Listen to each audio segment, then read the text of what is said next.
I've been remembering today Jeremy Hardy, the late Jeremy Hardy, aged just 57, whose death was announced this morning. The comedian, the left-wing activist, the social justice campaigner, a friend of all in need, from the miners' strike to the Lewisham Library campaign, any good cause that required a glitter of his stardust. He was there, and often. In a minute I saw a video from CND, about which more later, the campaign for nuclear disarmament earlier today that Jeremy made. They asked him if he was free to make a video for him, and 20 minutes later he was in the CND office giving his tuppence worth on the dangers of the proliferation of nuclear weapons. I didn't know him well. I shared many platforms with him. I shared many causes with him. But I could tell from the heartfelt sadness in the tweets and statements made by those who did know him well throughout this day that this was a special man indeed. Oddly enough, the BBC obituary, given that he'd worked for the BBC for decades, didn't mention the fact that he was a loyal friend and supporter of Jeremy Corbyn, a defender of Jeremy Corbyn, a fighter for the miners, a fighter for the Palestinian people, a fighter against the Iraq war, a fighter against war after war after war, and of course, a fighter against nuclear weapons. I'm remembering Jeremy Hardy, R.I.P. I'm remembering, too, that 100 years ago, this day, Britain had a vast army invading Russia. Not a lot of people know that. It's not something that we get taught about. And yet, we spent, in 1919, remember, £73 million invading Russia. That, at today's prices, is many billions of pounds. We sent soldiers, we sent aeroplanes, we sent ships, we sent a whole garrison to occupy a part of Russia, to give support in the north of Russia and in the south of Russia to the so-called white armies of the deposed royalist, the Tsar Nicholas. Loyalists seeking a regime change in 1919 in Russia. I'm remembering that the man who ordered them there was Winston Churchill. There's been quite a brouhaha this week about Winston Churchill. Some teenage scribbler from the Scottish Parliament, Ross Greer, I think his name was, launched this big attack on Churchill, calling him all kinds of things. My friend Piers Morgan robustly responded that if it wasn't for Winston Churchill, Mr. Greer would be goose-stepping his way to the Scottish Parliament in Edinburgh of a morning. Who was right? They both were. Winston Churchill was everything that Ross Greer said, a monster towards Indian people, black people, Irish people, trade union people, Welsh people, Scottish people, working class people everywhere. He was a total monster. But it's also true that if he had not been the Prime Minister in 1940 to 41, when Hitler was at the Channel ports waiting to invade us, only Churchill stood between Hitler's invasion and our continued independence as a country. We would have succumbed to Hitler fascism because the enemy within our own oligarchy, within our own ruling class, would have ensured that we did. I'm reading Tim Tate's magnificent book at the moment, Hitler's British Traitors. My goodness, it reads like Debrett's. It reads like The Lady. It reads like any journal you can imagine of the British ruling class of that period. I tell you, if it had not been for Winston Churchill, Hitler would have landed at Dover, at Folkestone, right along the south coast of England.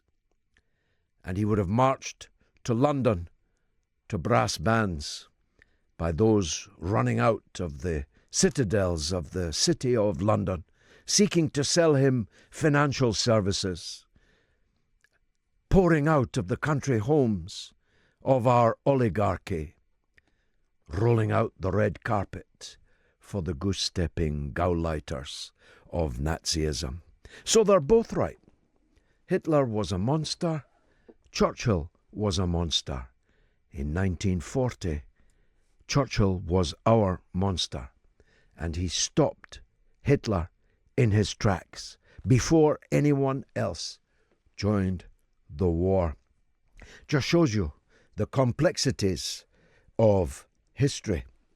I'm thinking, therefore, of Brexit, thinking of the sacrifices that our people made for the liberation of Europe. I'm thinking of the depredations of life in Britain when we were cut off from the continent because the continent had folded like a cheap tent in the face of Hitler's blitzkrieg Wehrmacht. I'll tell you why I'm thinking of it, not for the obvious reason that I don't like being told what to do by somebody called Juncker. I don't like the clipped German accents from the European Union, not very much at all. It's just my age and class, but that's not why I'm thinking of it. When I see grown men and women arguing that we can't Brexit because we'll be short of vegetables, I don't know whether to laugh or cry. Gary Young in The Guardian this morning has a wonderful piece about the apparent paradox that the poorer the person in Britain, the more likely they were to have voted for Brexit. He pointed out that those with hardly anything to lose are the people who are ready to lose it. They're ready to lose not just their Roquefort cheese, not just their Saint-Emilion claret, not just their BMWs, their Audis and their Mercedes-Benz. They're even ready to lose their vegetables. As a matter of fact, this vegetable shortage joke is just like all the rest of the Project Fear. Because I was in a supermarket today and I was looking on the vegetable stalls as preparation for this hour. And virtually every vegetable on the stalls of the supermarket I was in didn't come from the European Union at all. So I say to Monsieur Barnier and Herr Juncker and the rest, if the Germans won't sell us their cars, we'll have to buy Japanese and Korean cars and Malaysian cars instead. Oh, wait. Actually, we do, rather a lot. If the French won't sell us their wine, we'll have to buy it from Australia or California. If the French won't sell us their Roquefort, unlikely as that seems, then we'll have to make do with good old English cheddar. You see, as Gary Young pointed out today, there are some things more important than vegetables.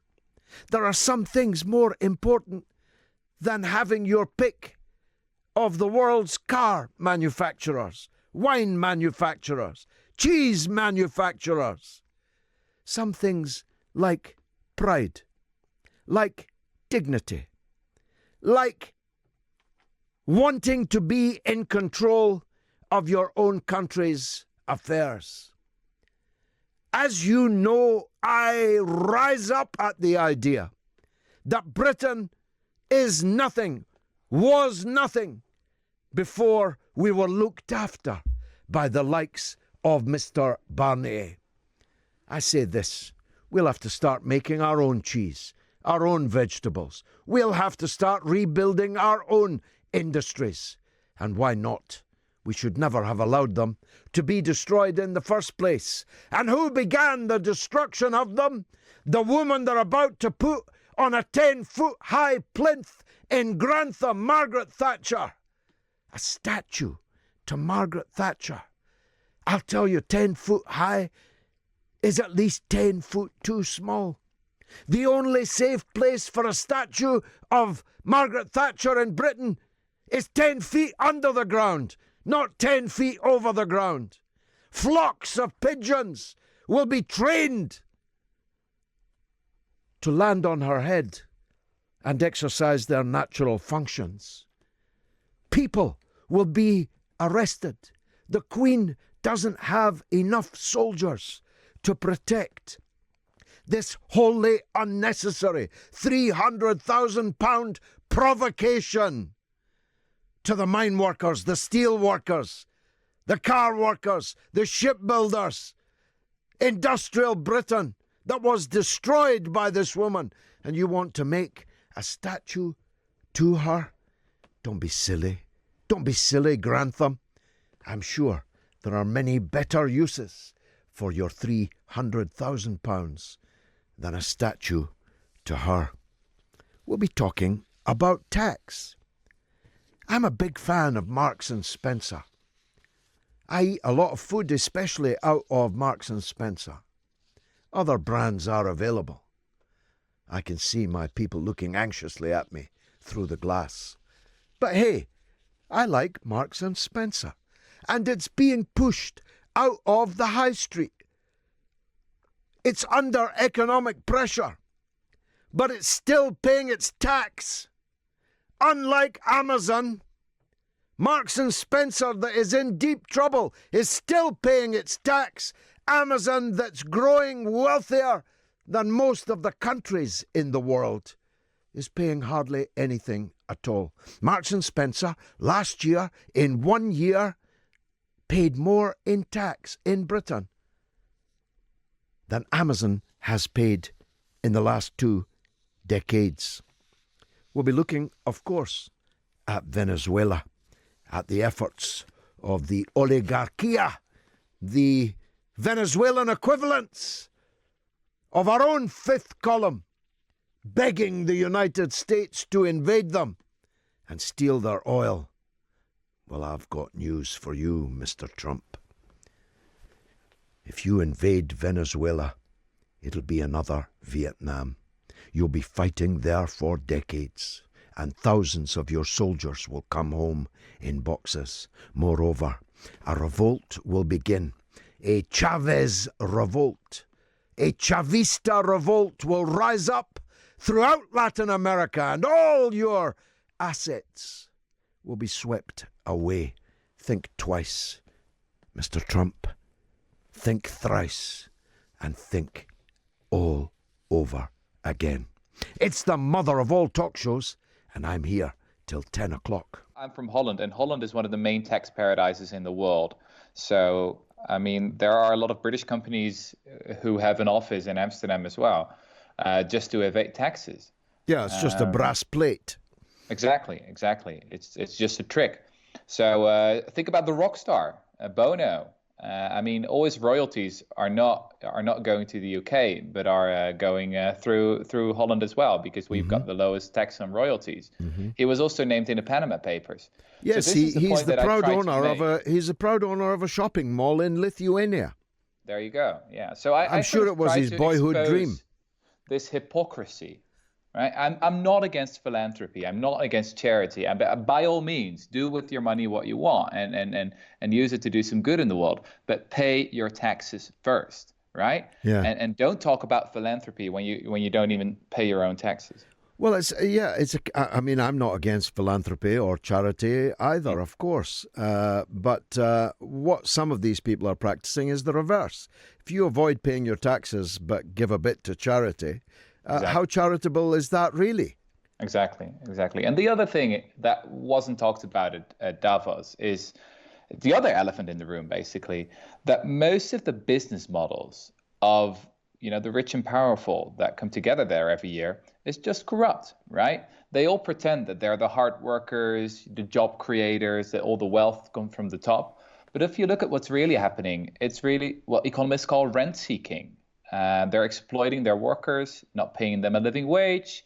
They're coming up with destructive and speculative financial products. They use their power as digital platforms such as Google and Facebook to extract as much wealth from the economy as possible. I mean, that's not really wealth creating. That is basically exploiting and extracting. And that's another thing that's not being talked about at these conferences. So, what happened at the end? I have some experience. I appeared at the United States Senate in 2005 and performed roughly the same role as you there. And they never asked me back either. But I could tell at the end, in fact, long before the end, that they were looking at each other as if to say, whose idea was it to invite this guy? Was there a post mortem on who had invited you? Yeah, well, they haven't been in contact with me since. But they'll be in a bit of a dilemma for next year because if they won't invite me, they'll only prove my point. But if they will invite me, I will just say the same thing all over again. So, yeah. And what is it Luck with that that. you're saying? What do we need to do to force these companies to pay their dues? Well, it's really back to basics. So the first thing that we need to acknowledge is that inequality is not inevitable. It's a political choice. So these people are saying, "Oh, it's all because of globalization and technology, and it's a really difficult problem to solve." Well, actually, it's not. It's pretty easy, and history teaches us how we can do it. So what we need is higher top marginal tax rates on the rich, like 70, 80%. We had in the 50s and the 80s. We need a wealth tax of about 2-3%. We need inheritance taxes for the super rich as well. And that's the only way to tame the beast that we call capitalism. We did it in the past. We can do it again. Well, these were the tax rates for the very richest people in both Britain and the United States, including Exactly. under Conservative and Republican Party Yeah. Under governments. President Eisenhower, the top Under marginal tax Eisenhower, I think it was 87%, rate, even the more, top rate 91. of tax. So when did all of that go out of fashion and why? Oh, well, that's a huge question. It all started at the end of the 70s and the beginning of the 80s with the rise of people like Ronald Reagan and Thatcher and the stupid idea. Reaganomics. Yeah, the stupid idea of trickle-down economics and you could just lower taxes and that everything would be perfectly fine. This was all based on shoddy science that is thoroughly debunked by now. And if you now look at the latest rigorous empirical research from people like Thomas Piketty, the French Yes, economist who became really famous a couple of years ago, yes. what we now know is that the optimal tax rate for the super rich would be about 70, 71%. That is not some kind of loony leftist idea or whatever. It's just what comes out of the latest mainstream, science of economics. They'll just avoid it, of course, by moving their earnings offshore. How can we avoid clever accountants avoiding tax? Oh, well, come on, let's be honest here. These tax paradises, like Bermuda or the Cayman Islands or like the Netherlands, they're not the most powerful countries in the world, are they? Like, we don't really have an army that's any impressive in any way. So if the powerful countries of the world come together, like the UK, US, Europe, etc., and say, okay, let's just stop this. Let's break down these tax paradises. It will be over in a minute. It is just a matter of political will. Now, what we need to do is to build a movement to raise awareness. And that is exactly what is happening, right? 10 years ago, it would have been unimaginable for some random Dutch historian to go viral with a speech about taxes, taxes, taxes. But that is happening now. So, to be honest, I'm quite hopeful for the future. Well, we're very glad that you helped spread that message on this national radio station this evening. Rutger Bregman, you're a hero from my point of view. That's the folk hero of Davos, historian, author of Utopia for Realists on the issue of tax, and tax. Lewis says, George, hope you're well. The Trump nuke thing denied and Europe should respond. Important is that the USA wants to sell arms and force Europe to buy. An EU army will unshackle the EU from the outdated NATO. UK Brexit will lose UK arms business to the EU army. And Buster Primrose says, I'd rather see a statue of Graham Fellows, Jilted John Shuttleworth, than Margaret Thatcher erected in Grantham. He's done more for me than she ever did. And Andrew says, is it not ironic that vegans who collectively profess to be helping to save the planet are eating the very thing that absorbs the CO2? Plants. That's not a bad point, actually. Harry J. Steelman says, we are told by the mainstream media and the pro-EU elite politicians that Brexit voters are xenophobic Little Englander types who need to be more welcoming to foreigners. And by the way, oh yes, the Russians are to blame for everything. You couldn't make it up. And Georgie, and nobody who wants a general election, she hashtags herself, but she's very far from a nobody. This is the only programme worth listening to. Galloway listens to all points of view, educates listeners without being patronising or leaving out facts.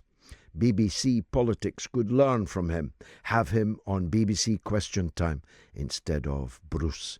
Well, thanks, Georgie. I did actually apply for that job, as I did apply for the job of presenting any questions, but I didn't get an answer from either of them. But I've got to say, Fiona Bruce has failed her trial period. She's failed to cut the mustard. If Dimbleby was bad, she's just rather pathetic. Councillor James Ball says, one of my favourite opening monologues today, George. Re the attempted regime change in Russia 100 years ago and Venezuela today. Re Churchill and British fascism in the 1930s and the establishment. Mosley was a peer. British establishment getting there in 2019. Well, actually, Mosley was an elected Member of Parliament and a Labour elected Member of Parliament at that. Evening, George. In addition to the British, the armies of 14 more countries, including Japan, China, France, and the US, invaded a burgeoning Soviet Russia between 1918 and 1925. This piece of history is often omitted from Western historical accounts of the Soviet Union, but is vital for contextualizing its development. Less than 15 years after defending their country from the war of intervention, the Soviets were confronted by Germany's aggression in Europe, which itself was enabled by sections of the British ruling class who hoped to turn Hitler eastwards to confront Bolshevism. When we reflect on the experience of the Soviet Union, we should always remember our role in ensuring it could never develop in peace. That's from one of my fellow professors, Samson in Kilmarnock. Our guest is Professor Jonathan Portas, Professor of Economics at King's College, London, and he joins us now. Professor, thank you very much indeed. Good evening. Now, what's your take on the fact that N'Golo Kante of Chelsea paid more tax last year than Amazon did, and that Marks and Spencer's paid more tax last year than Amazon did in the last 2 decades?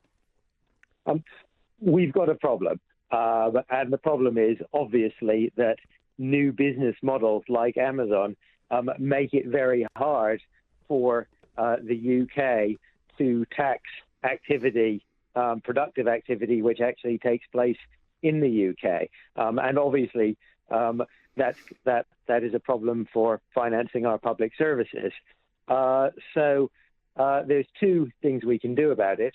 One is to be a bit harder on Amazon and actually say, and to be fair, I think we should recognize that actually the government, George Osborne, not in my view a great chancellor, but he'd actually kick off a process which began that. He talked about essentially a Google tax, where companies like Amazon will be Google, even if they did shift their profits offshore, which they do, would still have to pay some tax. So that is a start, and the government needs to go further.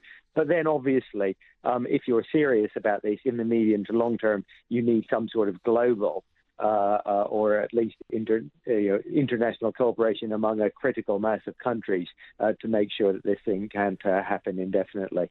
And it's not as if you'd have to invade them, Professor. Most of them are already owned by us. The Cayman Islands and the British Virgin Islands and so on are British dependent territories. Or, as Rutger Bregman was saying earlier, the Netherlands itself, from whence he comes, is a tax haven, sitting right in the middle of the European Union. Yeah. It's actually called the Dutch sandwich, I think. There's a complicated tax maneuver involving both the Netherlands and Ireland. So that's right.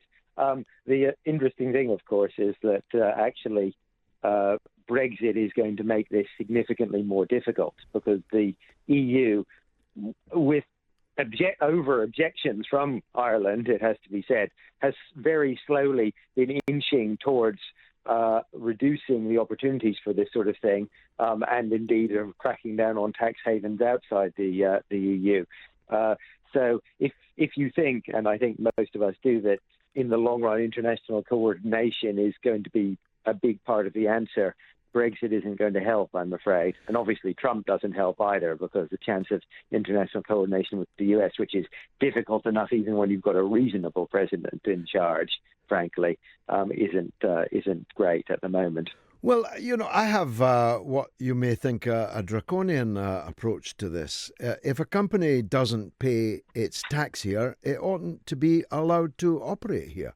It oughtn't to be allowed to sell its wares here, to have its factories, warehouses, stores here. If they won't pay, then they shouldn't be allowed to operate here. Other brands are available. Other brands are available, but of course the problem is that factories is often not what we're talking about here. It's a bit easier for Amazon, but take Google, for example. They don't have factories here. They do have some people here. And you say other brands are available, but is any UK government going to take the political hit of cutting off its population's access to Google? Well, if I was leading it, certainly it would. Jonathan, one other point. I did ask this of Rutger because I saw a stat earlier that under the Republican president, Eisenhower, and I well recall, as you may, under the Conservative Prime Minister Margaret Thatcher, the tax rates on the richest people in the countries, America and Britain, were vastly higher than they are now. When did that level of taxation go out of favour, and why? It went out of favour in the mid to late 70s and the early 80s. So I'd make 3 points about this, actually, because it's a complicated subject. The first of all, and I think this is what you're getting at, is that people who get hysterical about how really high tax rates are communism, or they'll destroy the economy, or all the rich people will stop working and go on strike. That is nonsense, and we shouldn't take it seriously. That is the first point. But it's not as simple as that. The second point is that if you actually look at the data, when those tax rates were that high, actually the relatively well-off people didn't pay that much more tax relative to the rest of us than they do now, because there were all sorts of loopholes and exemptions and ways around it. So while the tax rates were very high, actually the headline difference is nothing at all like the actual difference. And so it just wasn't the case that even then that very well-off people were actually paying 60 or 70 or 80% of their income in taxes. That didn't happen. So it's not simple to. And then the third thing, and I think this is the most important thing in terms of where the UK goes now. The fact is that you probably could put up tax rates on the rich somewhat in the UK, and you would get somewhat more money. Has to be said, probably most estimates suggest not a huge amount. The real problem in the UK, in my view, if you're actually worried about inequality and you want to raise more tax revenue to pay for public services, is not about income tax. It's about the taxation of wealth and property. It's about the fact that we have a regressive council tax system that doesn't raise enough money, but when it does, raises it overwhelmingly for middle and low income people rather than people who own relatively valuable property. The fact that we don't really tax capital, that rich people can avoid inheritance tax almost entirely through use of clever trusts and the like. If we were actually serious about inequality, I think we would do much better to stop obsessing about the top rate of income tax and turn the focus to taxing wealth properly. So taxing wealth rather than income. It sounds sensible to me. Well, I think there is renewed interest in this because I think people are beginning to recognise that, what the real problem in the UK is not so much that we undertax earned income. As I say, you could put it up a bit and you'd get a bit more money, but that actually it's very easy if you have large amounts of wealth here. And that, I'm not making a point about foreigners particularly. It's true of foreign people who stash their money here, but it's also true of British people who are wealthy and have been for hundreds and hundreds of years, the Dukes of Westminster and so on, who actually don't pay very much tax on the given the size of the estates they own, and we could do something about it if we wanted to. But you're onto something with that penultimate point that you made. London is a haven for some of the richest people on the earth, but of course we're not getting any tax from them. They can buy, someone did, an American hedge fund man bought the most expensive property in London in Buckingham Gate just the other day. I think the figure was hundreds of millions of pounds for a single house.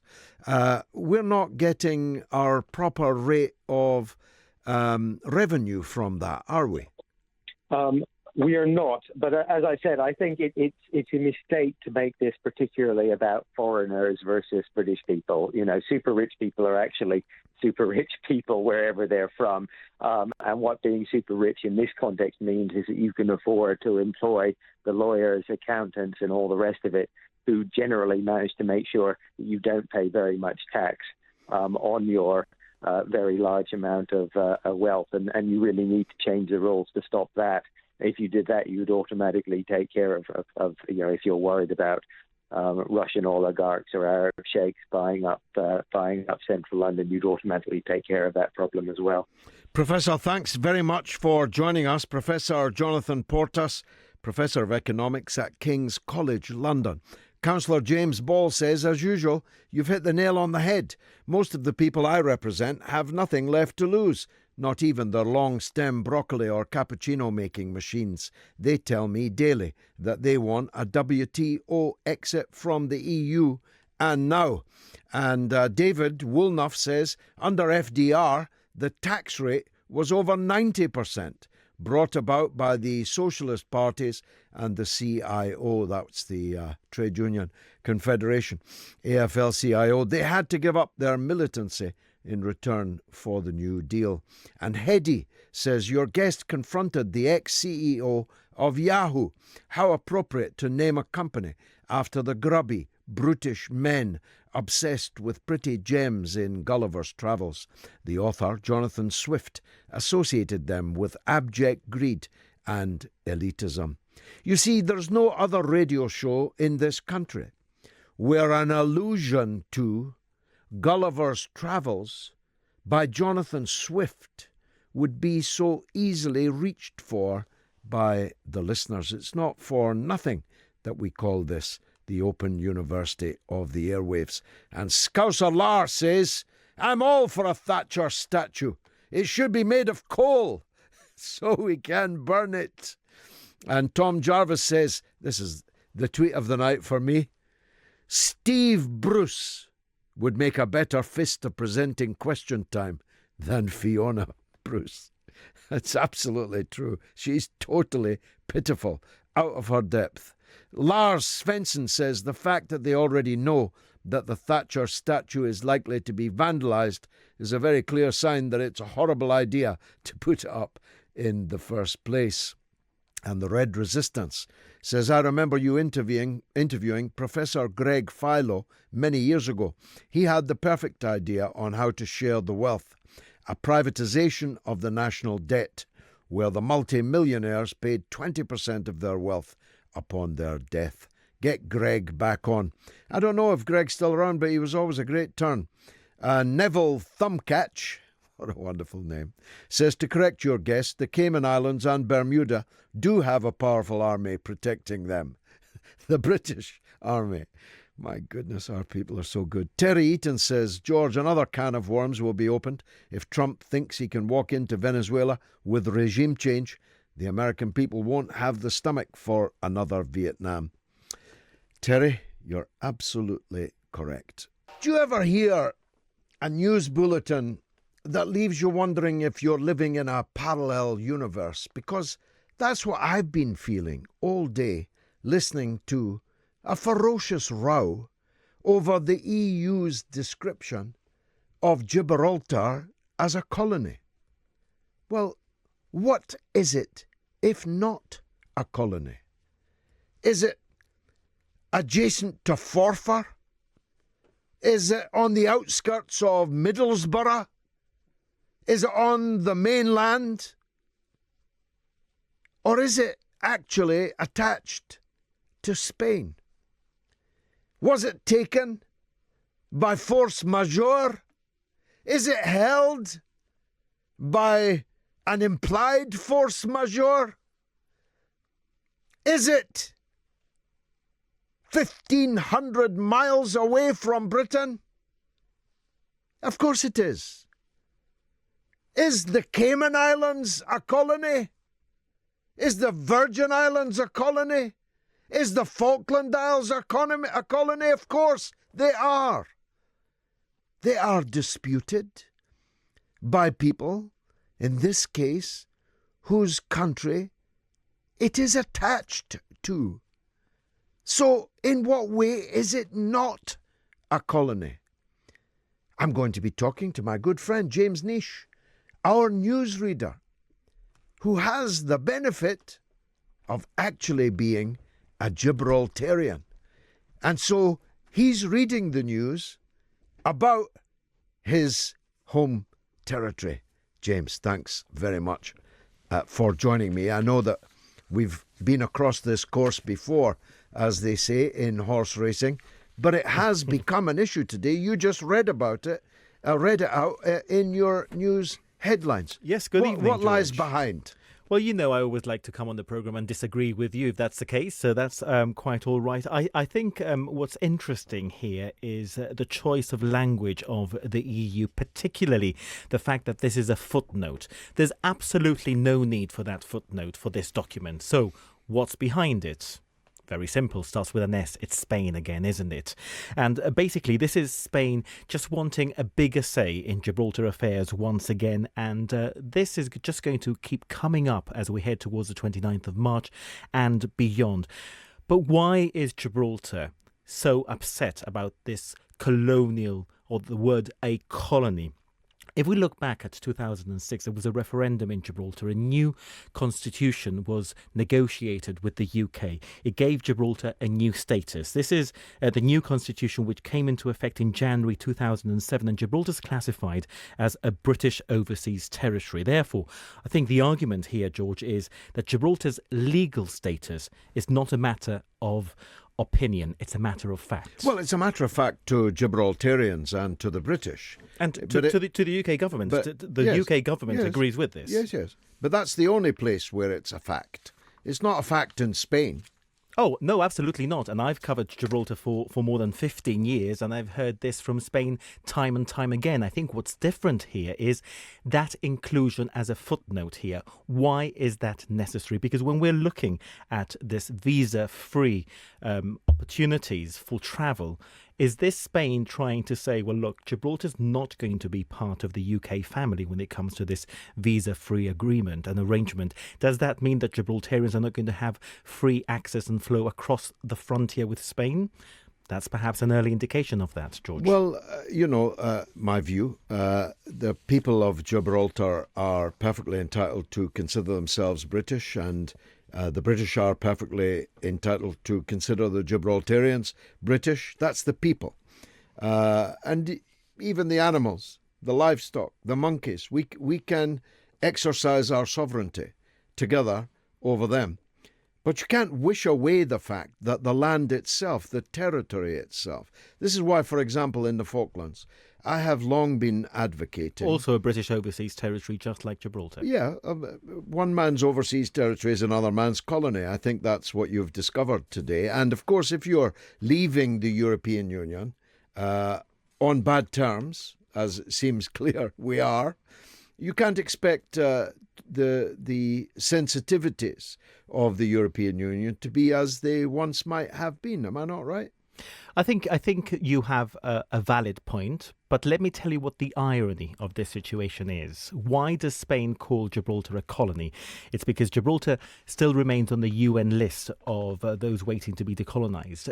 Spain actually objects to that and therefore uses the fact that Gibraltar is a colony. Nobody else says that Gibraltar is a colony at this point. Like you rightly pointed out, it's only Spain, because it's just Spain's ambition. And if I can just quote from the Chief Minister of Gibraltar, whom we've been hearing in the bulletin, but basically he says that we will deepen and strengthen our relationship with the UK, which he describes as a mature relationship of partnership, no longer colonial in nature, despite Spain's continued insistence that it should remain on the UN list of non-self-governing territories. So it has a very easy solution. If Spain stops objecting to that at the UN, well, then they can't even describe it as a colony. James Nish, one day he'll be the president of Gibraltar. No, he can't be, Chief because Minister. the Queen is permanently, the Queen or her heirs and successors are permanently top dog. Thank you very much indeed, George, James, thank you. for that. Let me read some of the paperwork that's coming my way. This is an anonymous one for reasons which will quickly become apparent. Well, not entirely, because the insult with which it ends is too obscene for me to read, so I won't. But I will read the first part. So, Britain invaded Russia 100 years ago. Do you mean in the same way Russia invaded Hungary, Czech, Afghanistan, the Ukraine? Well, as I say, I can't read the last part from this anonymous texter, but I will deal with the first part. The first thing to say is it's true that Russia invaded Hungary and what is now the Czech Republic. Indeed, it invaded the whole of Czechoslovakia as was. Afghanistan is a different kettle of fish, and the Ukraine a different one again. But you will have noticed in that list, Mr. Anonymous, that Russia never invaded Britain, but Britain invaded Russia. Russia never invaded America, but America invaded Russia. Russia never invaded France, but France invaded Russia. That nuance may have been lost to you. It isn't to them. It's true that Russia invaded both Hungary and Czechoslovakia to impose its ideological will, the will of the communist bloc. That's true. There's no disagreement between you and me on that. In Afghanistan, it's a different matter. It would require you to consider the current situation in Afghanistan to be an American and British invasion. Yeah? Do you, Mr. Anonymous?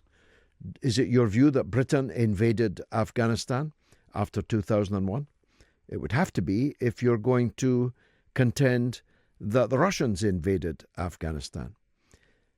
Britain and America intervened in Afghanistan, and Russia intervened in Afghanistan too.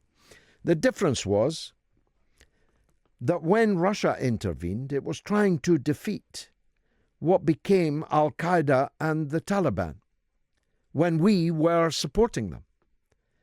And now we are having to fight Al-Qaeda and the Taliban. The very Frankenstein monster that we created, we're having to fight. It's quite ironic, isn't it, Mr. or Mrs., Miss Anonymous? As for the Ukraine, Russia has not invaded Ukraine. And so your point is otiose. Because I'll tell you this, if Russia invaded Ukraine, then Kiev would be in Russian hands in an afternoon. But they have not. And as far as I know, they have no intention so to do.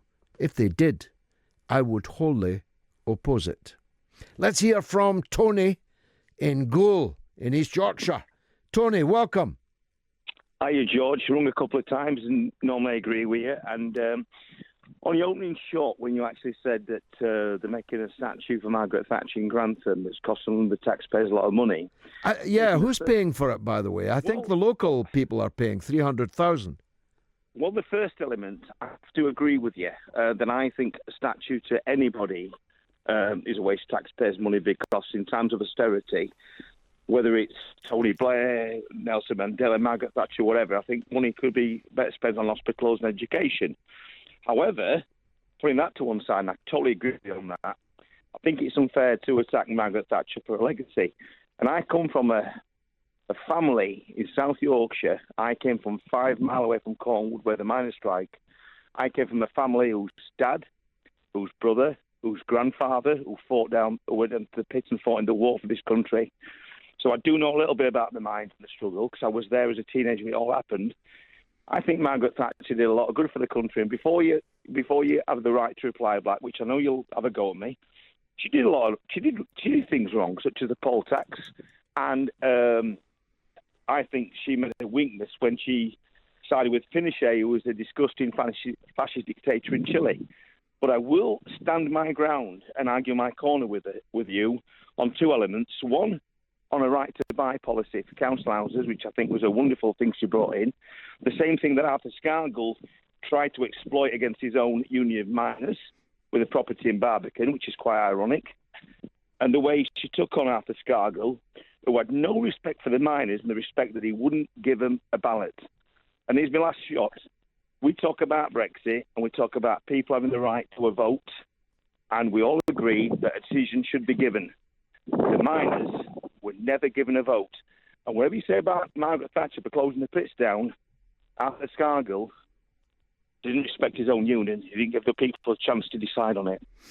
So your contention is that Mrs. Thatcher did some good things for the country. You gave 2 examples, the sale of council houses and the defeat of the Yorkshire miners and the miners throughout the country.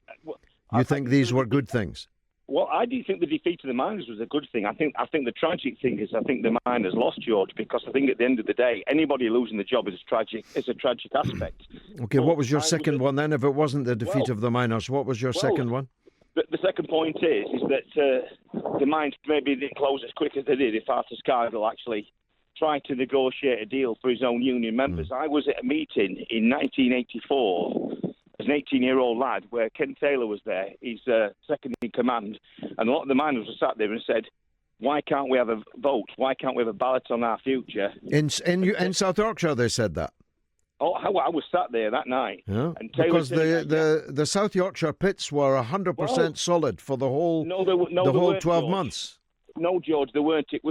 George, I'll give you a little bit of insight.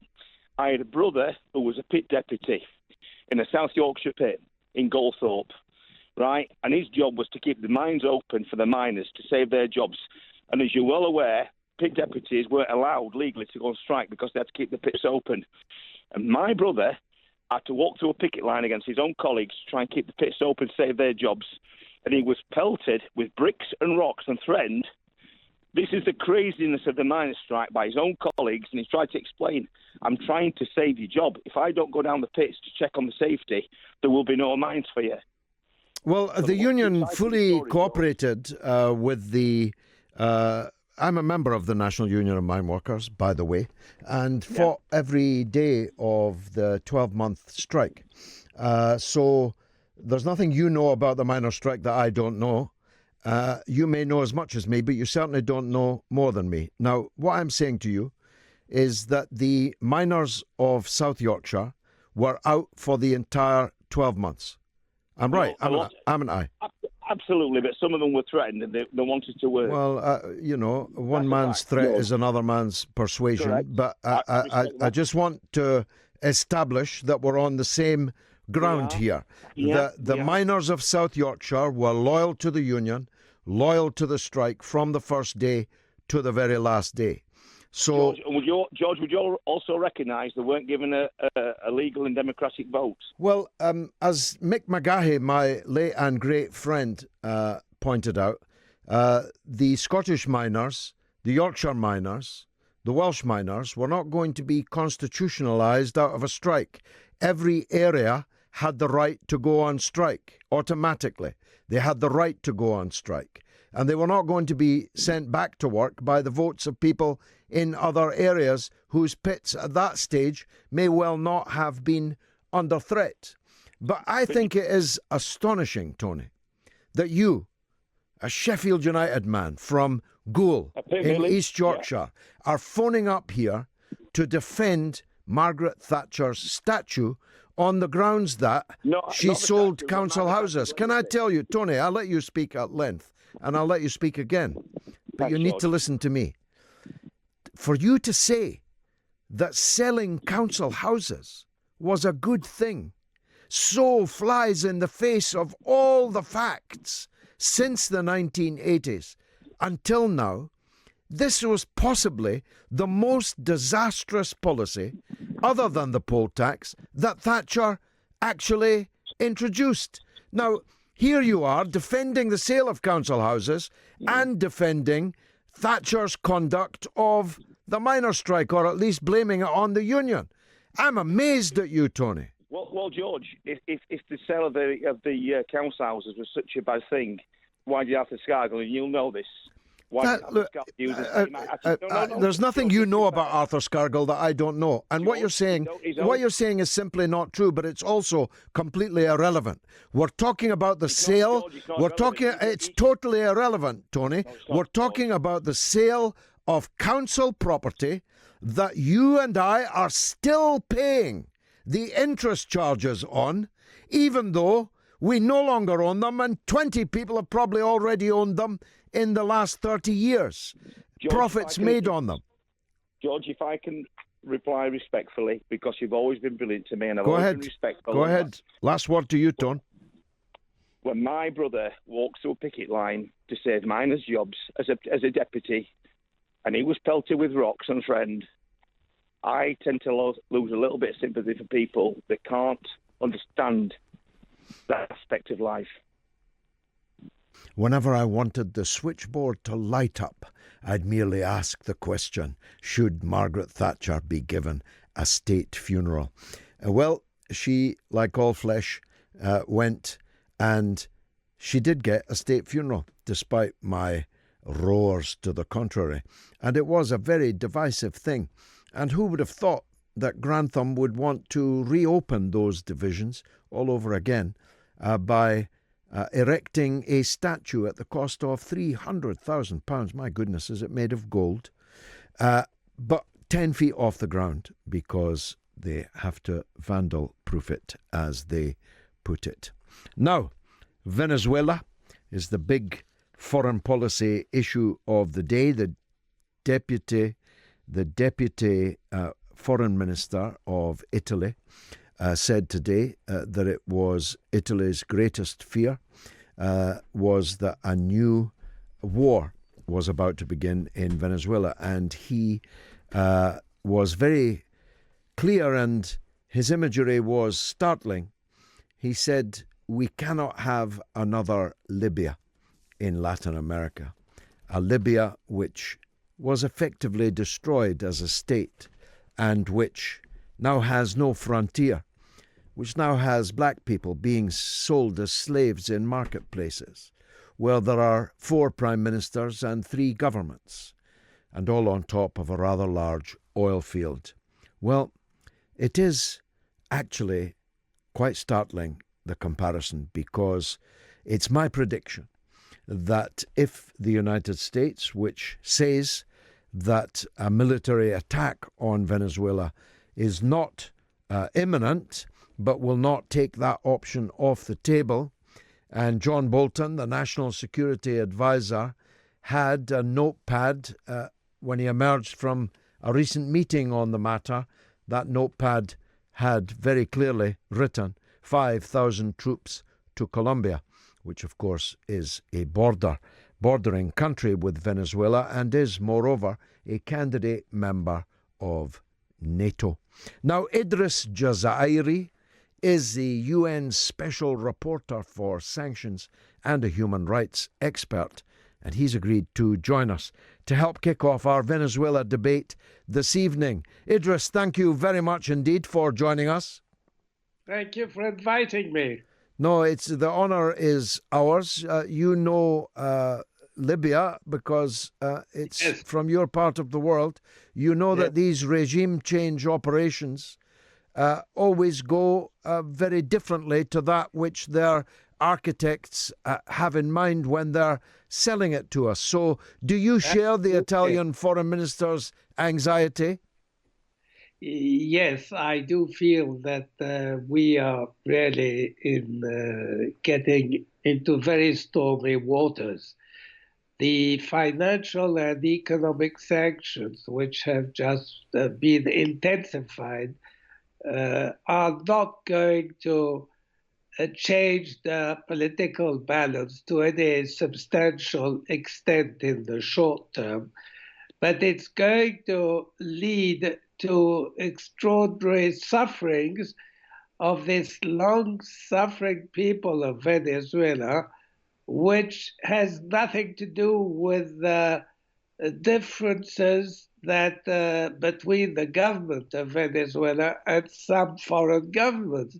So why should it be made to pay for whatever shortcomings may have been the Maduro government would have been responsible for?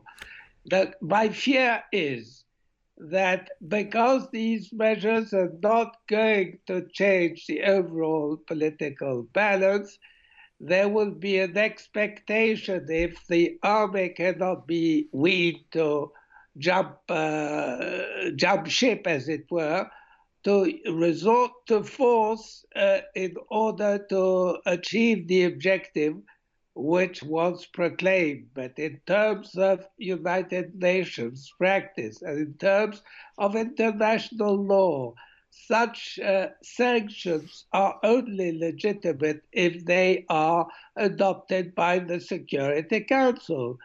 Referring to economic warfare as a preamble, perhaps, to just straightforward warfare, is a question that raises issues concerning the sovereignty of Venezuela.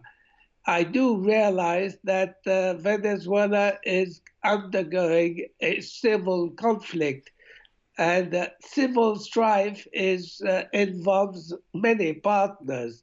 Those that are now have elected a new president are a part of the population, but there are other parts as well.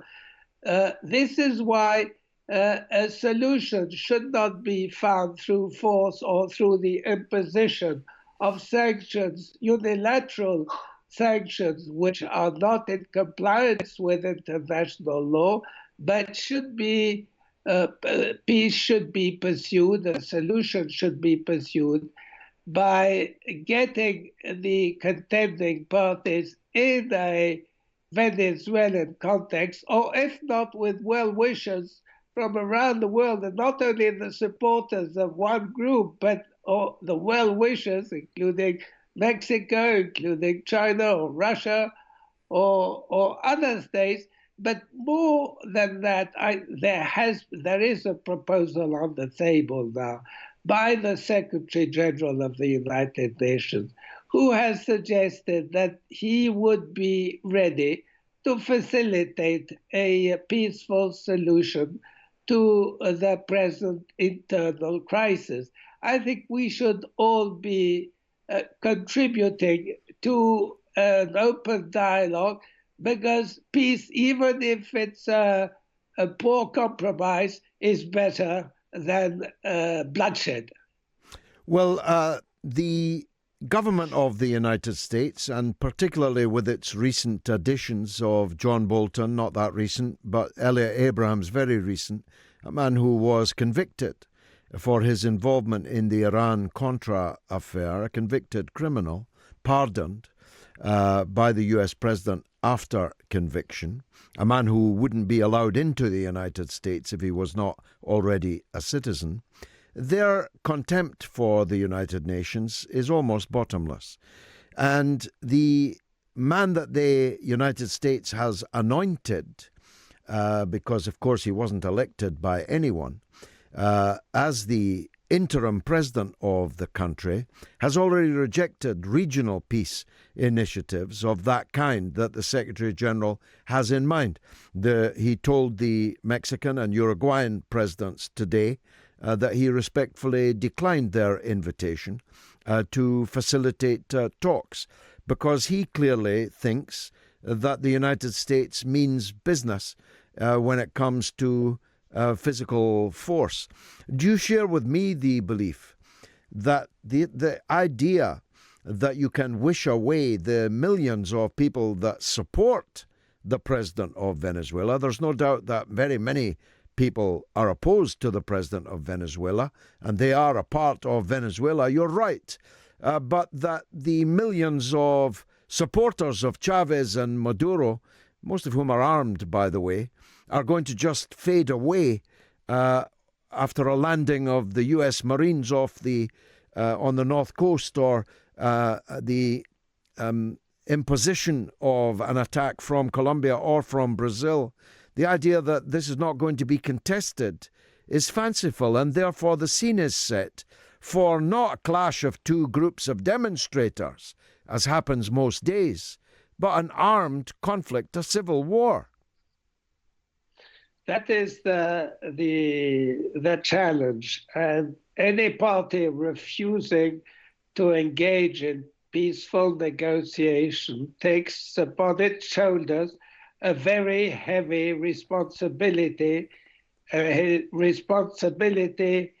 front of history that will be registered in the future. So I do think it's still time to engage in this dialogue. I note, for instance, that the US has been flexible on the sanctions with Russia, on which I was involved as well, where I advocated the lifting of sanctions against Russia, which were going to put out of a job 120,000 workers and their families, not just in Russia, but across the globe.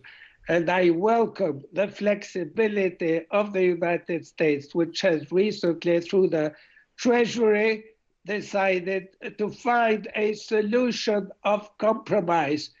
I would say that any such the sanctions, the good thing about sanctions is that when they go, then you can start talking. I was involved some time ago in negotiating for the lifting of sanctions applied by the United States to the Sudan. And these sanctions had been applied for 24 years.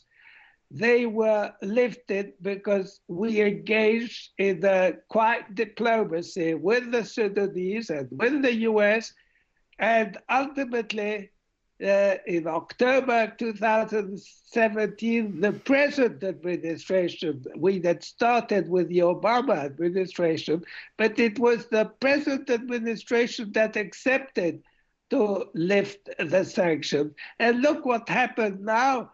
Democracy is working in full swing in the Sudan. People are complaining, taking to the streets and wanting to improve their conditions of living. And the leadership has no excuse to say, oh, it's because of the imperialists that we are suffering. Now they are facing their own responsibility. So the best thing for democracy and for the generalization of human rights in the Sudan was the US wise decision to lift the sanctions. I appeal to all that have a possibility to influence or to incite the US authorities to consider the possibility of promoting with the Secretary General of the United Nations and other well-wishers a peaceful solution. Because as you say, I do not think that this situation will otherwise just be find a solution by waving a magic wand, whoever is holding this wand. Excellency, thank you very much for joining us. Idris Jazairi, UN Special Rapporteur for Sanctions and Human Rights Expert. Councillor Ball says, Fiona Bruce and BBC Question Time were at it yet again this week. Richard Bergen carefully ambushed by Bruce and her pack of rabid Tory apologists for supporting Maduro, a democratically elected leader. And as usual, Labour made to answer for Tory crimes. Chris, Morning Star, says, thoroughly enjoyed your Outsiders show on Sunday in Birmingham and was somewhat disappointed Doogie seemingly wasn't there, despite an audience shout-out. If he calls tonight, can you ask him to confirm he wasn't in the crowd due to his Middle East commitments in eastern Beirut? I have a feeling he's coming up. Audra Rosales says, I'm guessing you either lived in Venezuela for a long time or are extremely well documented about Venezuelan history to take a strong position on this topic. Well, I didn't live there for a long time, but I am extremely well documented about Venezuelan history, and I do take a strong position on this topic, Audra, but thanks for tweeting.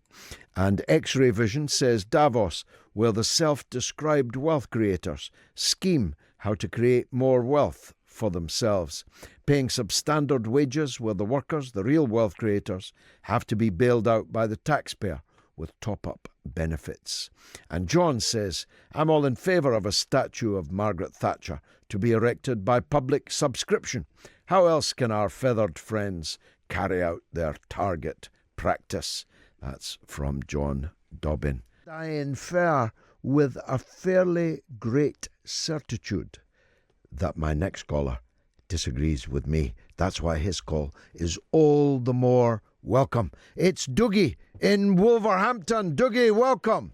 How you doing, George? Good. We missed you in Brum last Sunday night at the Rep. Everyone was looking for you. I couldn't get a flight back in time, George. What a pity. What a pity. Now, I'll let you know when the next one is. It's actually April 6th in Manchester. I know that's a bit out of your bailiwick, but if you get the chance, you'll be most welcome, my friend. Anyway, what would you like to say, Doug? Yeah, I think that the ex-miners should be paying for Margaret Thatcher's statue to be erected, to be honest, because all they ever done, the miners, was moan about the conditions and this, that and the other and being down the mines. Well, when she helped to close them down, they got on better work. Did you really just say that, Dougie? Well, she didn't close as many mines as Harold Wilson. What, she closed all the mines? It was a Labour policy to close the mines, but all the mines... She didn't close as many as Harold Wilson, but she closed them all. No, she didn't. Yeah, they're all closed, Dougie, and they all closed under her Prime Ministership, and then John Major. No.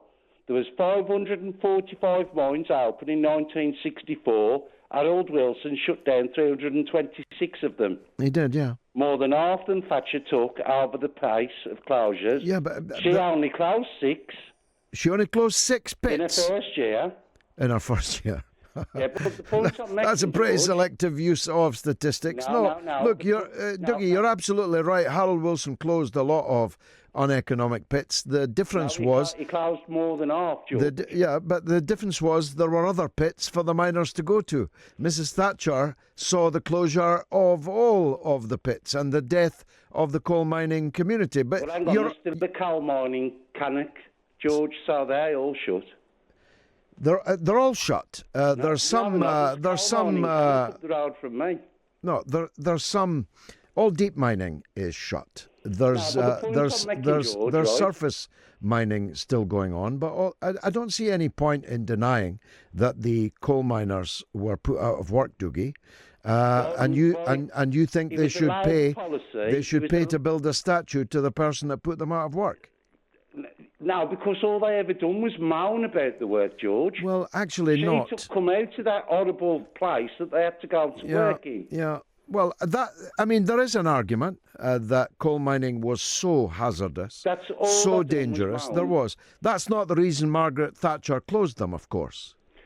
She wasn't closing them as a humanitarian gesture. But I don't understand why the coal miners hate Margaret Thatcher. Because well, we don't have to moan about the working conditions. Well, she done them a favour. Have you ever been down a deep mine? I've been to the Black Country Museum, George, where there's a replication of a coal mine. I've been 2,000 feet down at a coal face. Well, there's 17 centimetres. And would you want to work in them conditions? There were 17 centimetres in which a man lay and cut coal.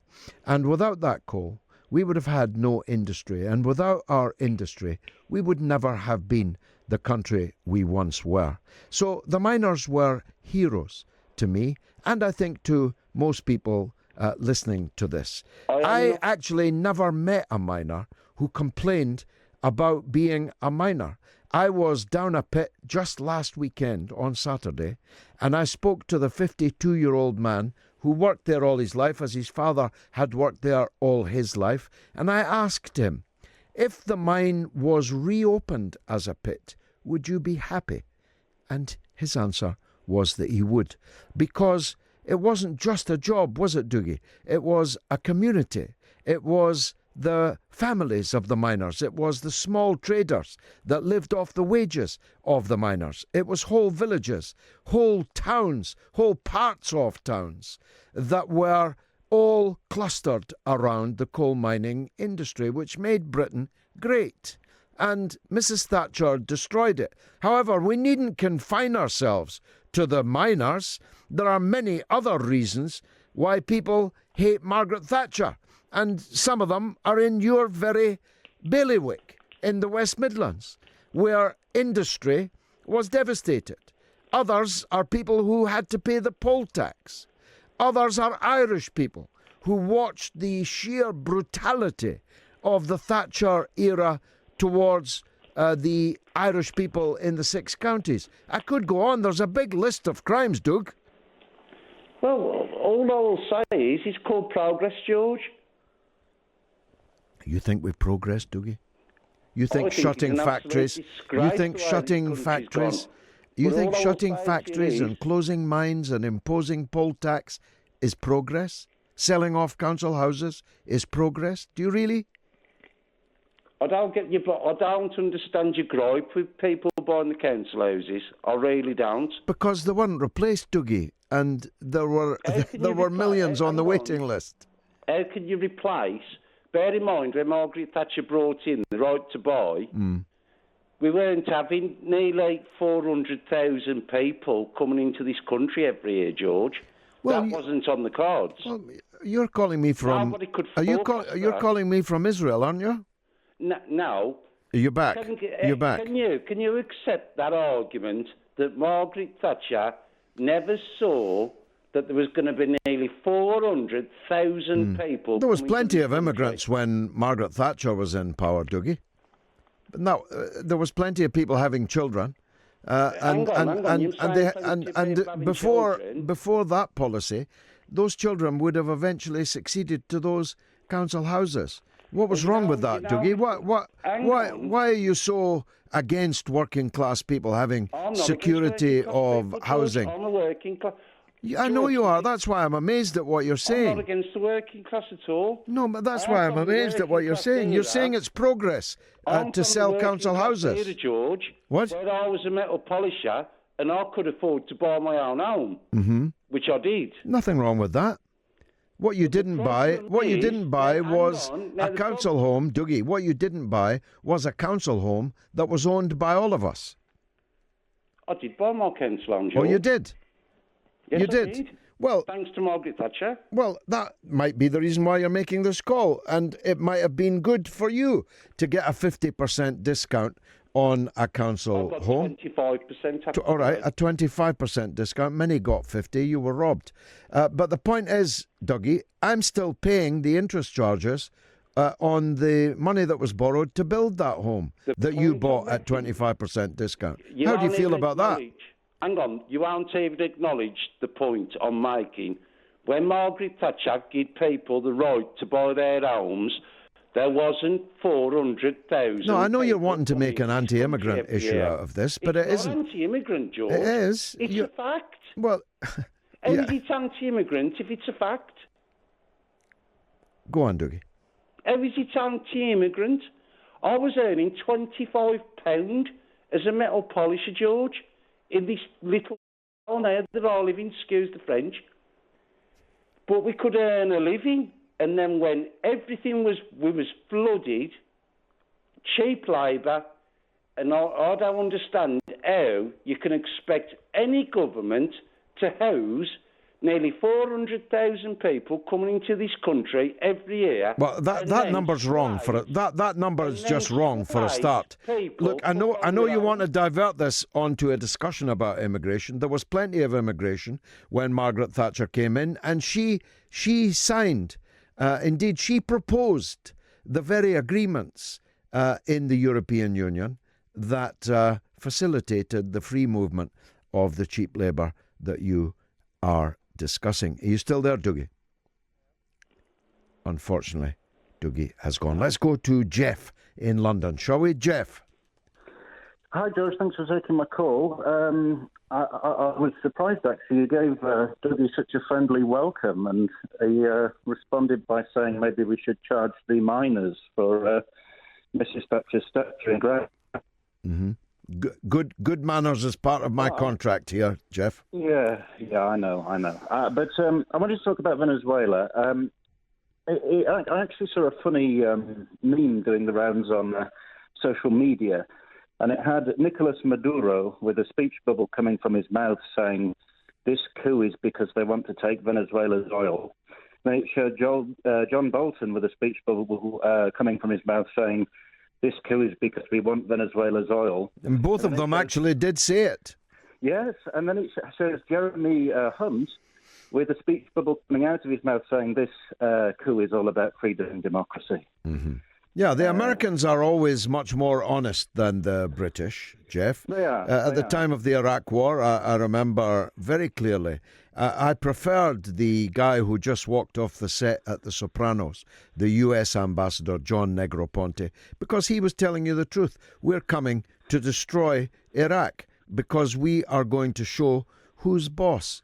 Whilst the British were, with their forked tongues in their Etonian accents, dissembling and deceiving about their reasons for invading Iraq. And John Bolton was very clear, wasn't he?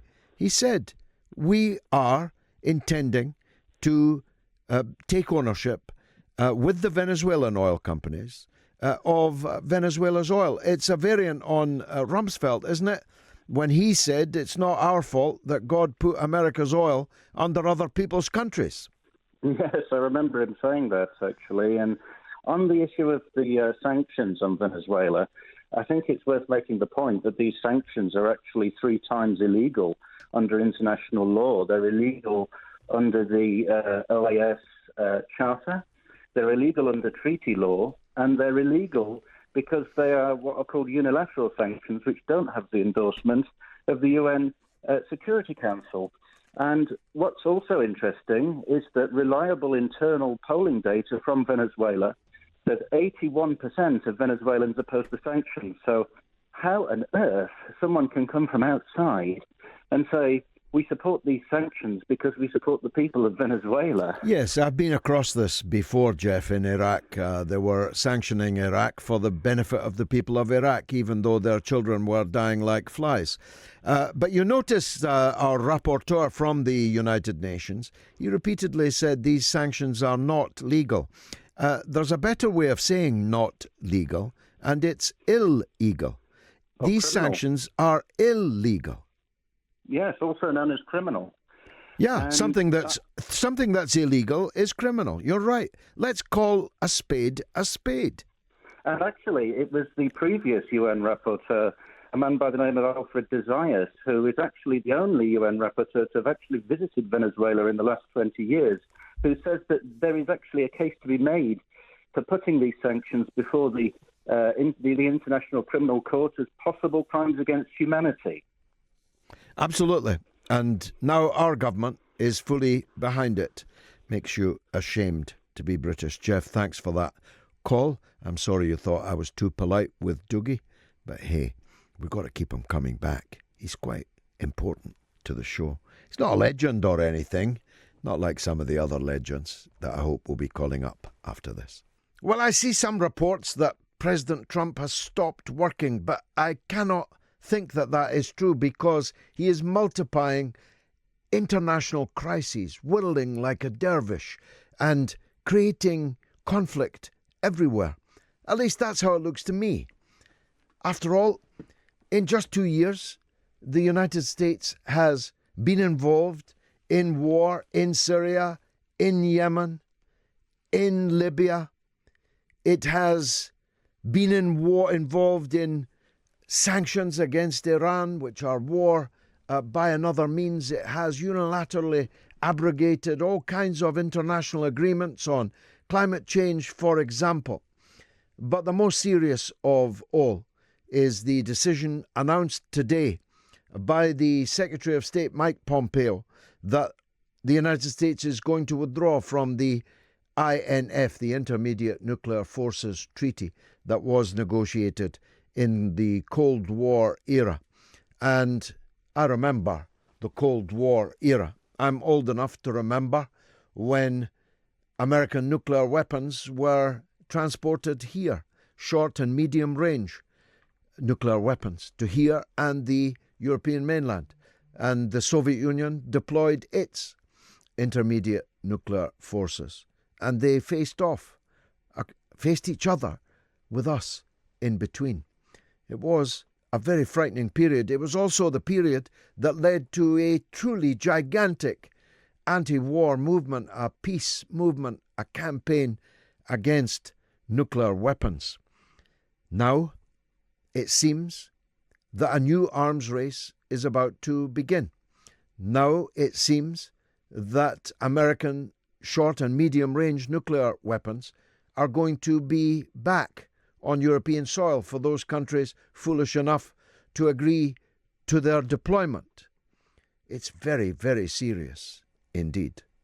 That's why we've got not one but two American commentators and experts for you in the last hour of this show. The first of them is Alan Friedman, a US political commentator and author of This Is Not America. Alan, thank you very much for joining us. My pleasure, George. Good to be with you. How wonderful your radio voice. My goodness. I stopped smoking cigars.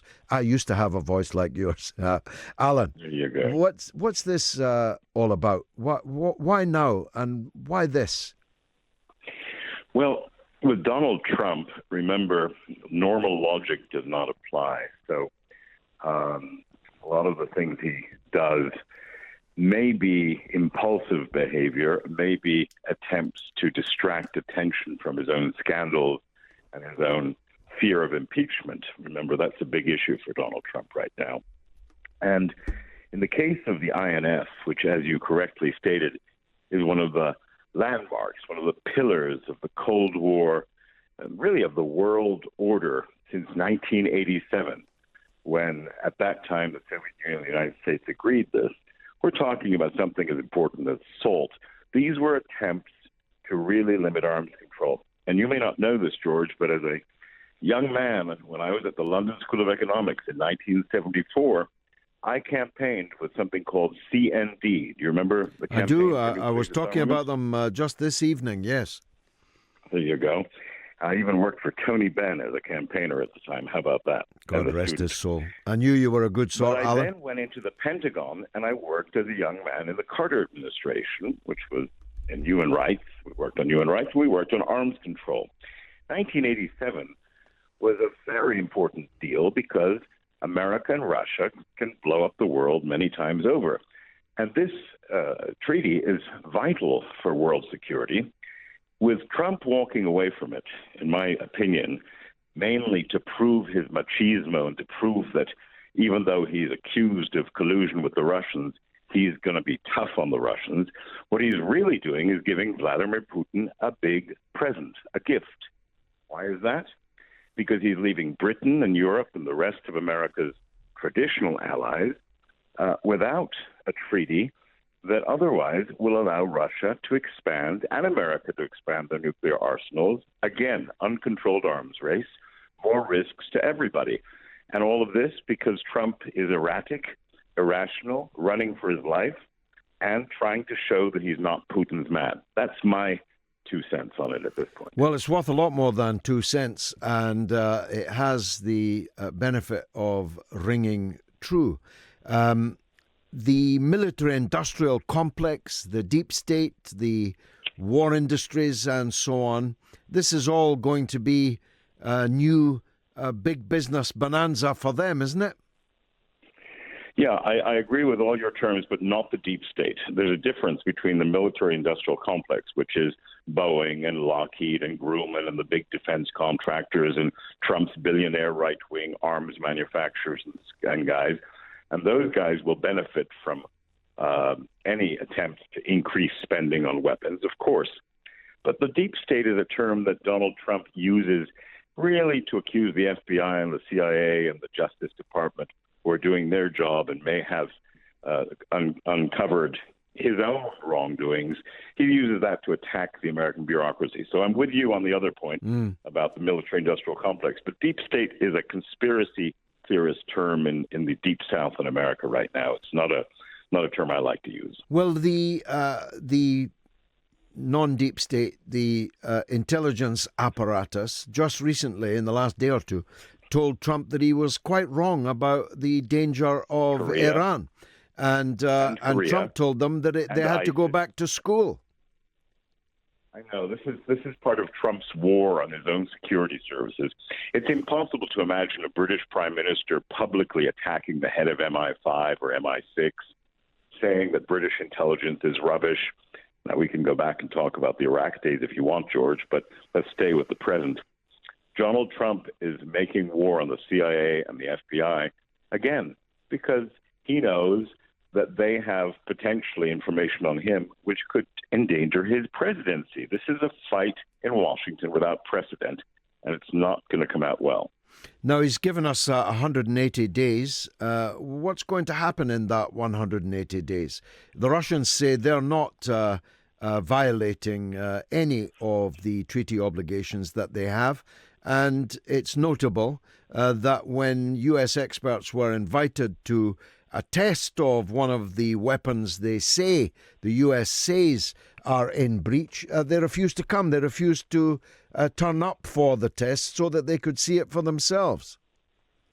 Well, remember that Trump's national security advisor is a violent anti-Russian hawk called John Bolton, a man so right-wing that even George W. Bush got rid of him when he was U.S. ambassador. Mm-hmm. And John Bolton is the fellow who just said of Venezuela, nobody likes Maduro, but he did say, if Maduro doesn't stand down in Venezuela soon, we'll bring him back to Guantanamo. So this is the kind of fellow who's advising Trump right now. Not to mention Elliot Abrahams, our old friend. The convicted Abrams. criminal Elliot from the Abrams, Iran-Contra days. Scoundrel, a crook from the Iran-Contra days, convicted. And he's now the U.S. emissary of Trump.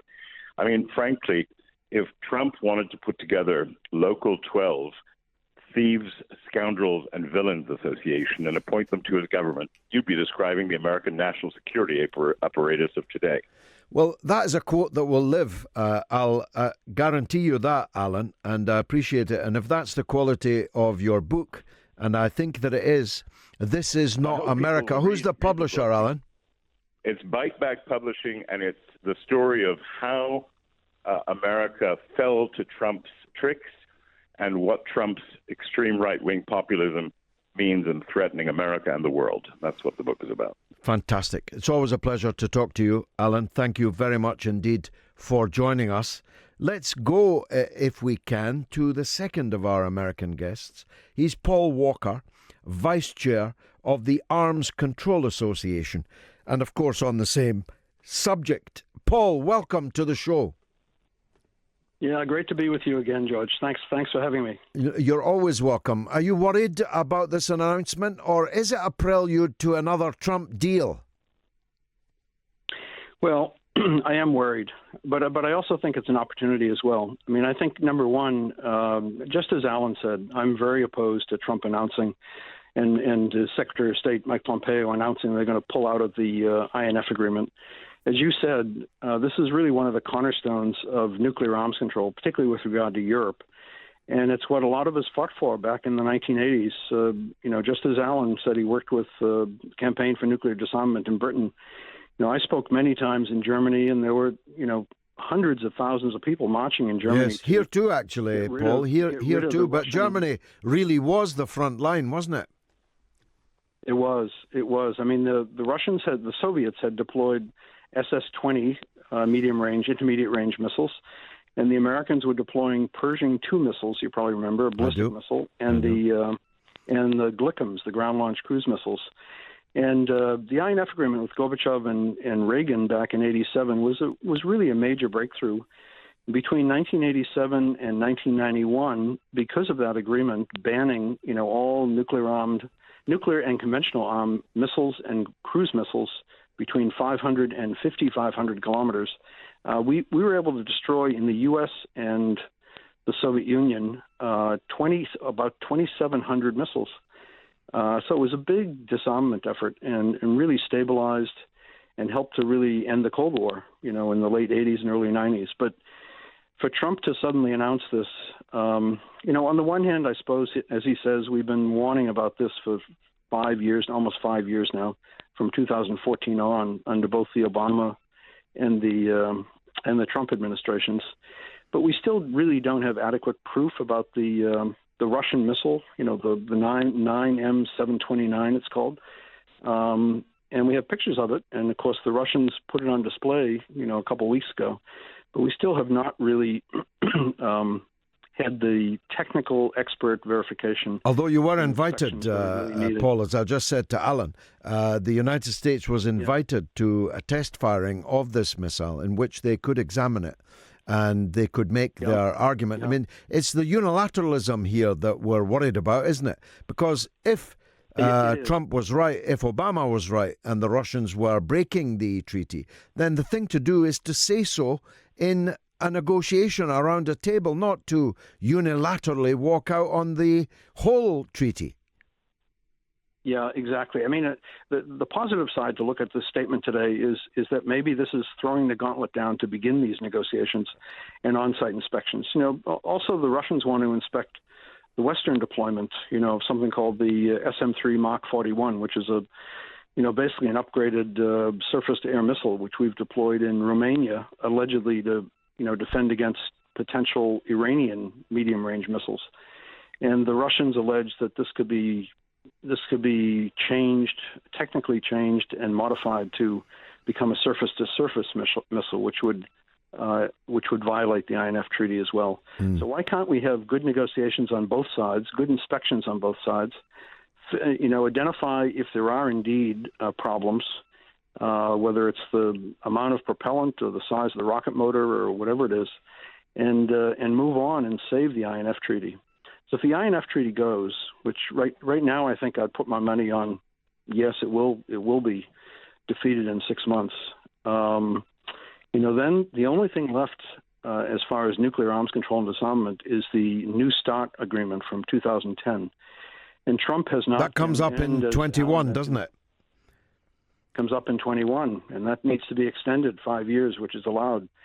And Trump has showed no interest in that to date, neither has Putin, I think, to some extent. So I think it's a major issue, and particularly for Europeans, British and on the continent here, that if you begin to introduce hundreds and hundreds more nuclear warheads or at least nuclear capable systems, it's going to start a new Cold War race in a variety of ways. And so which may even turn hot.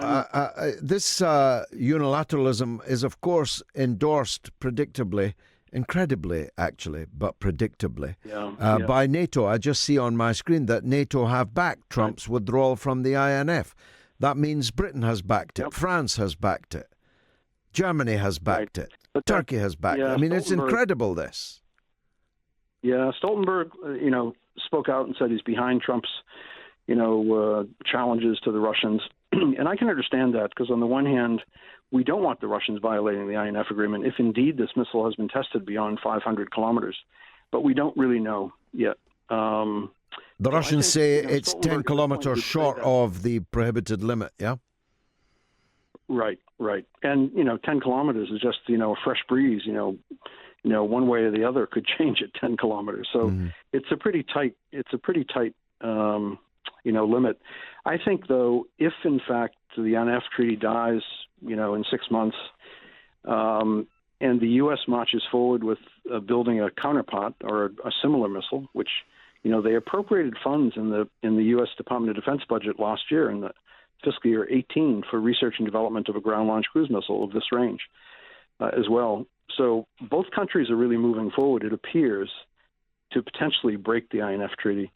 I think all hell will break loose in Europe, because no country, to my knowledge, would want these missiles, particularly with nuclear warheads on board, deployed. We already certainly no Western European country will be able to do so uncontested. But there are plenty of satrapies in Eastern Europe that are effectively now U.S. dependencies that will, I presume, agree to deploy them.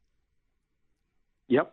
I think the Russians could potentially deploy them, and they actually don't need other countries because they have Kaliningrad, there, that they may have already deployed some there. I'm not sure. That's part of the question as to where these alleged 4 battalions, about 100 of the Russian missiles, have been really deployed. It's a very serious situation. I've just got a deja vu feeling, Paul, don't you? It really is back to the early 80s. Yep, it's what we call back to the future, I guess. Exactly. Now, I feel like we're going back to the 80s, and you need some brave, I think, courageous and thoughtful men or women in the head of NATO or Russia to take some tough stands on this. And I think it's something neither most Russian citizens and most of our citizens here in Europe and the United States would want at all. So if it does go forward, I think we're going to have massive protests, just like we had in the 80s. Yep. We'll have to get into the streets. We'll have to dig out our CND badges. Paul Walker in Massachusetts, United States, Vice Chair of the Arms Control Association. Thank you very much indeed for joining us. Now, I spoke earlier at the beginning of the show about the deeply sad passing at the untimely age of 57 of the comedian, socialist, campaigner, activist for all kinds of good causes, Jeremy Hardy. And I talked about some of the heartfelt tributes and eulogies that I had seen on social media, and one of the most important of those was from our final guest for the evening, the man who, if we had a presidency in Britain, would almost certainly be our first president, Michael Rosen, the children's author and poet. Michael, thank you very much for joining me, and my condolences to you on the loss of Jeremy Hardy. I know he was a good friend of yours. and this must have come as a very great shock. Indeed, George, I had no idea that he was ill.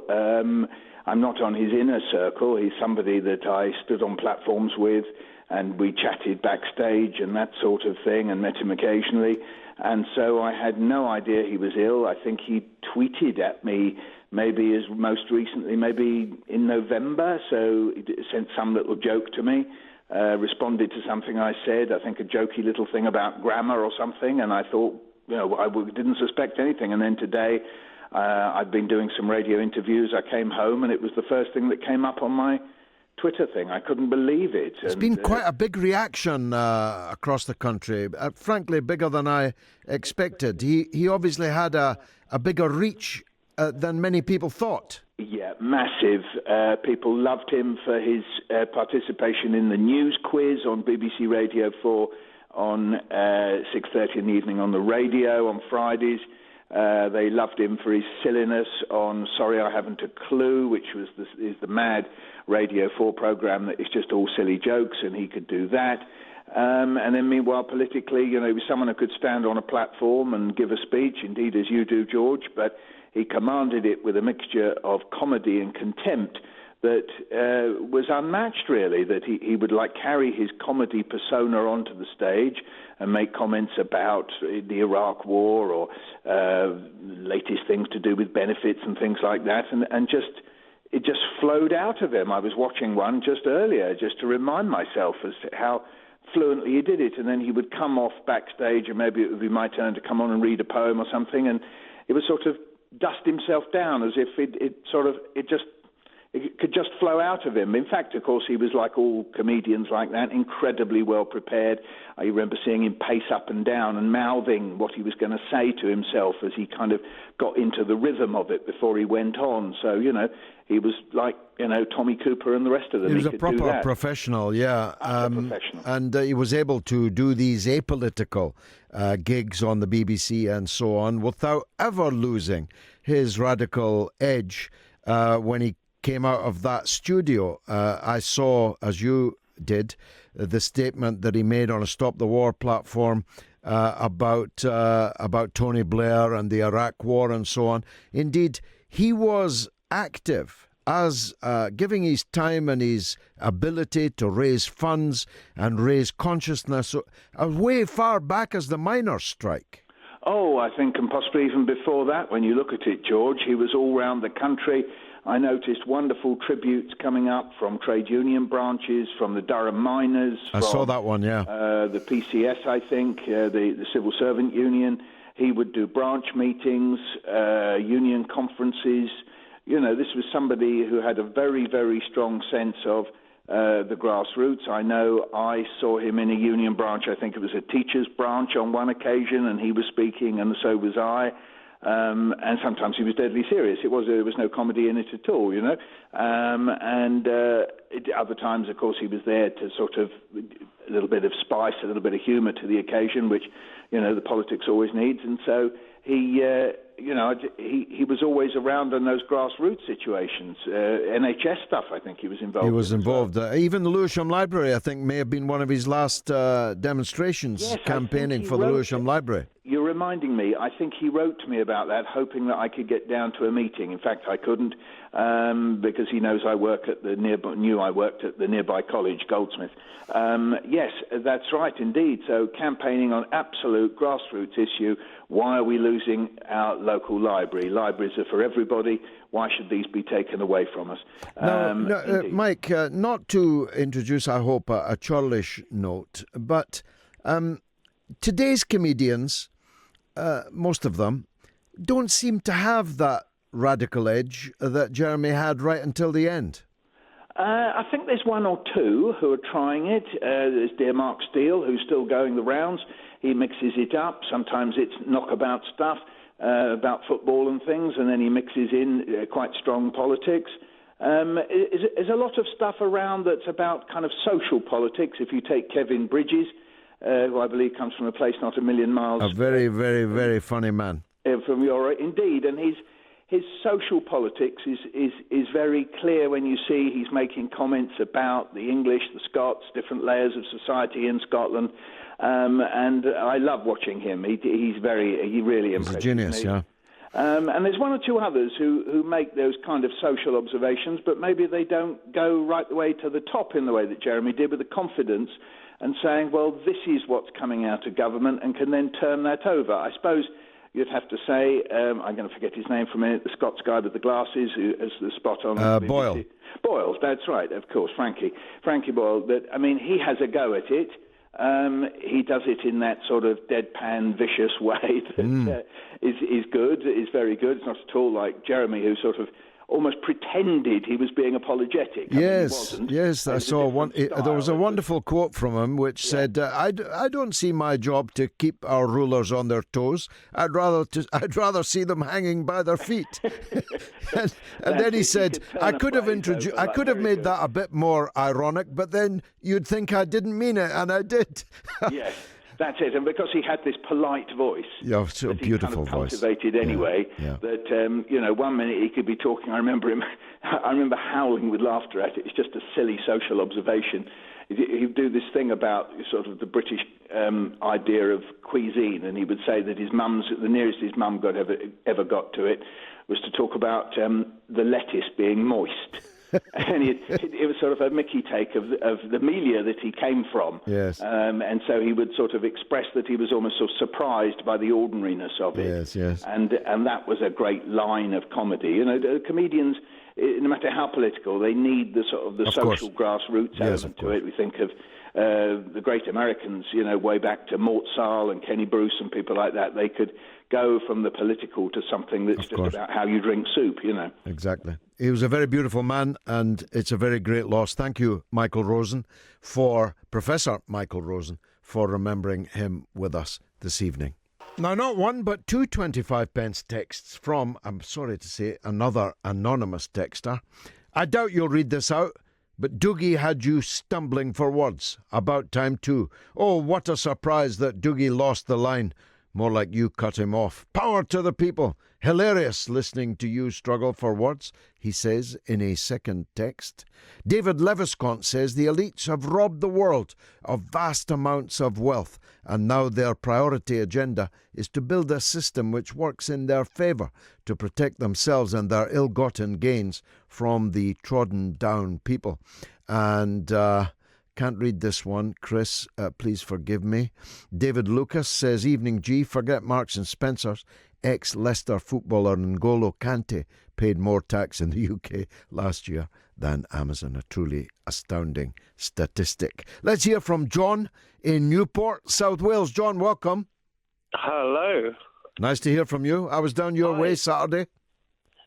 Sorry? I was down your way on Saturday. I was speaking in Neath. Yes. Oh, right. Okay. At the Gwyn Hall, yeah. Oh, my ex is from Neath. Well, it's very, very nice. And I went down the Big Pit on Sunday morning, the National Mining Museum. Quite a moving occasion, actually. Yeah, anyway, John, sorry, go on. No, it's fine. So what was I going to say? It was quite a while ago, actually, we were speaking about it, but I totally agree with you on Brexit.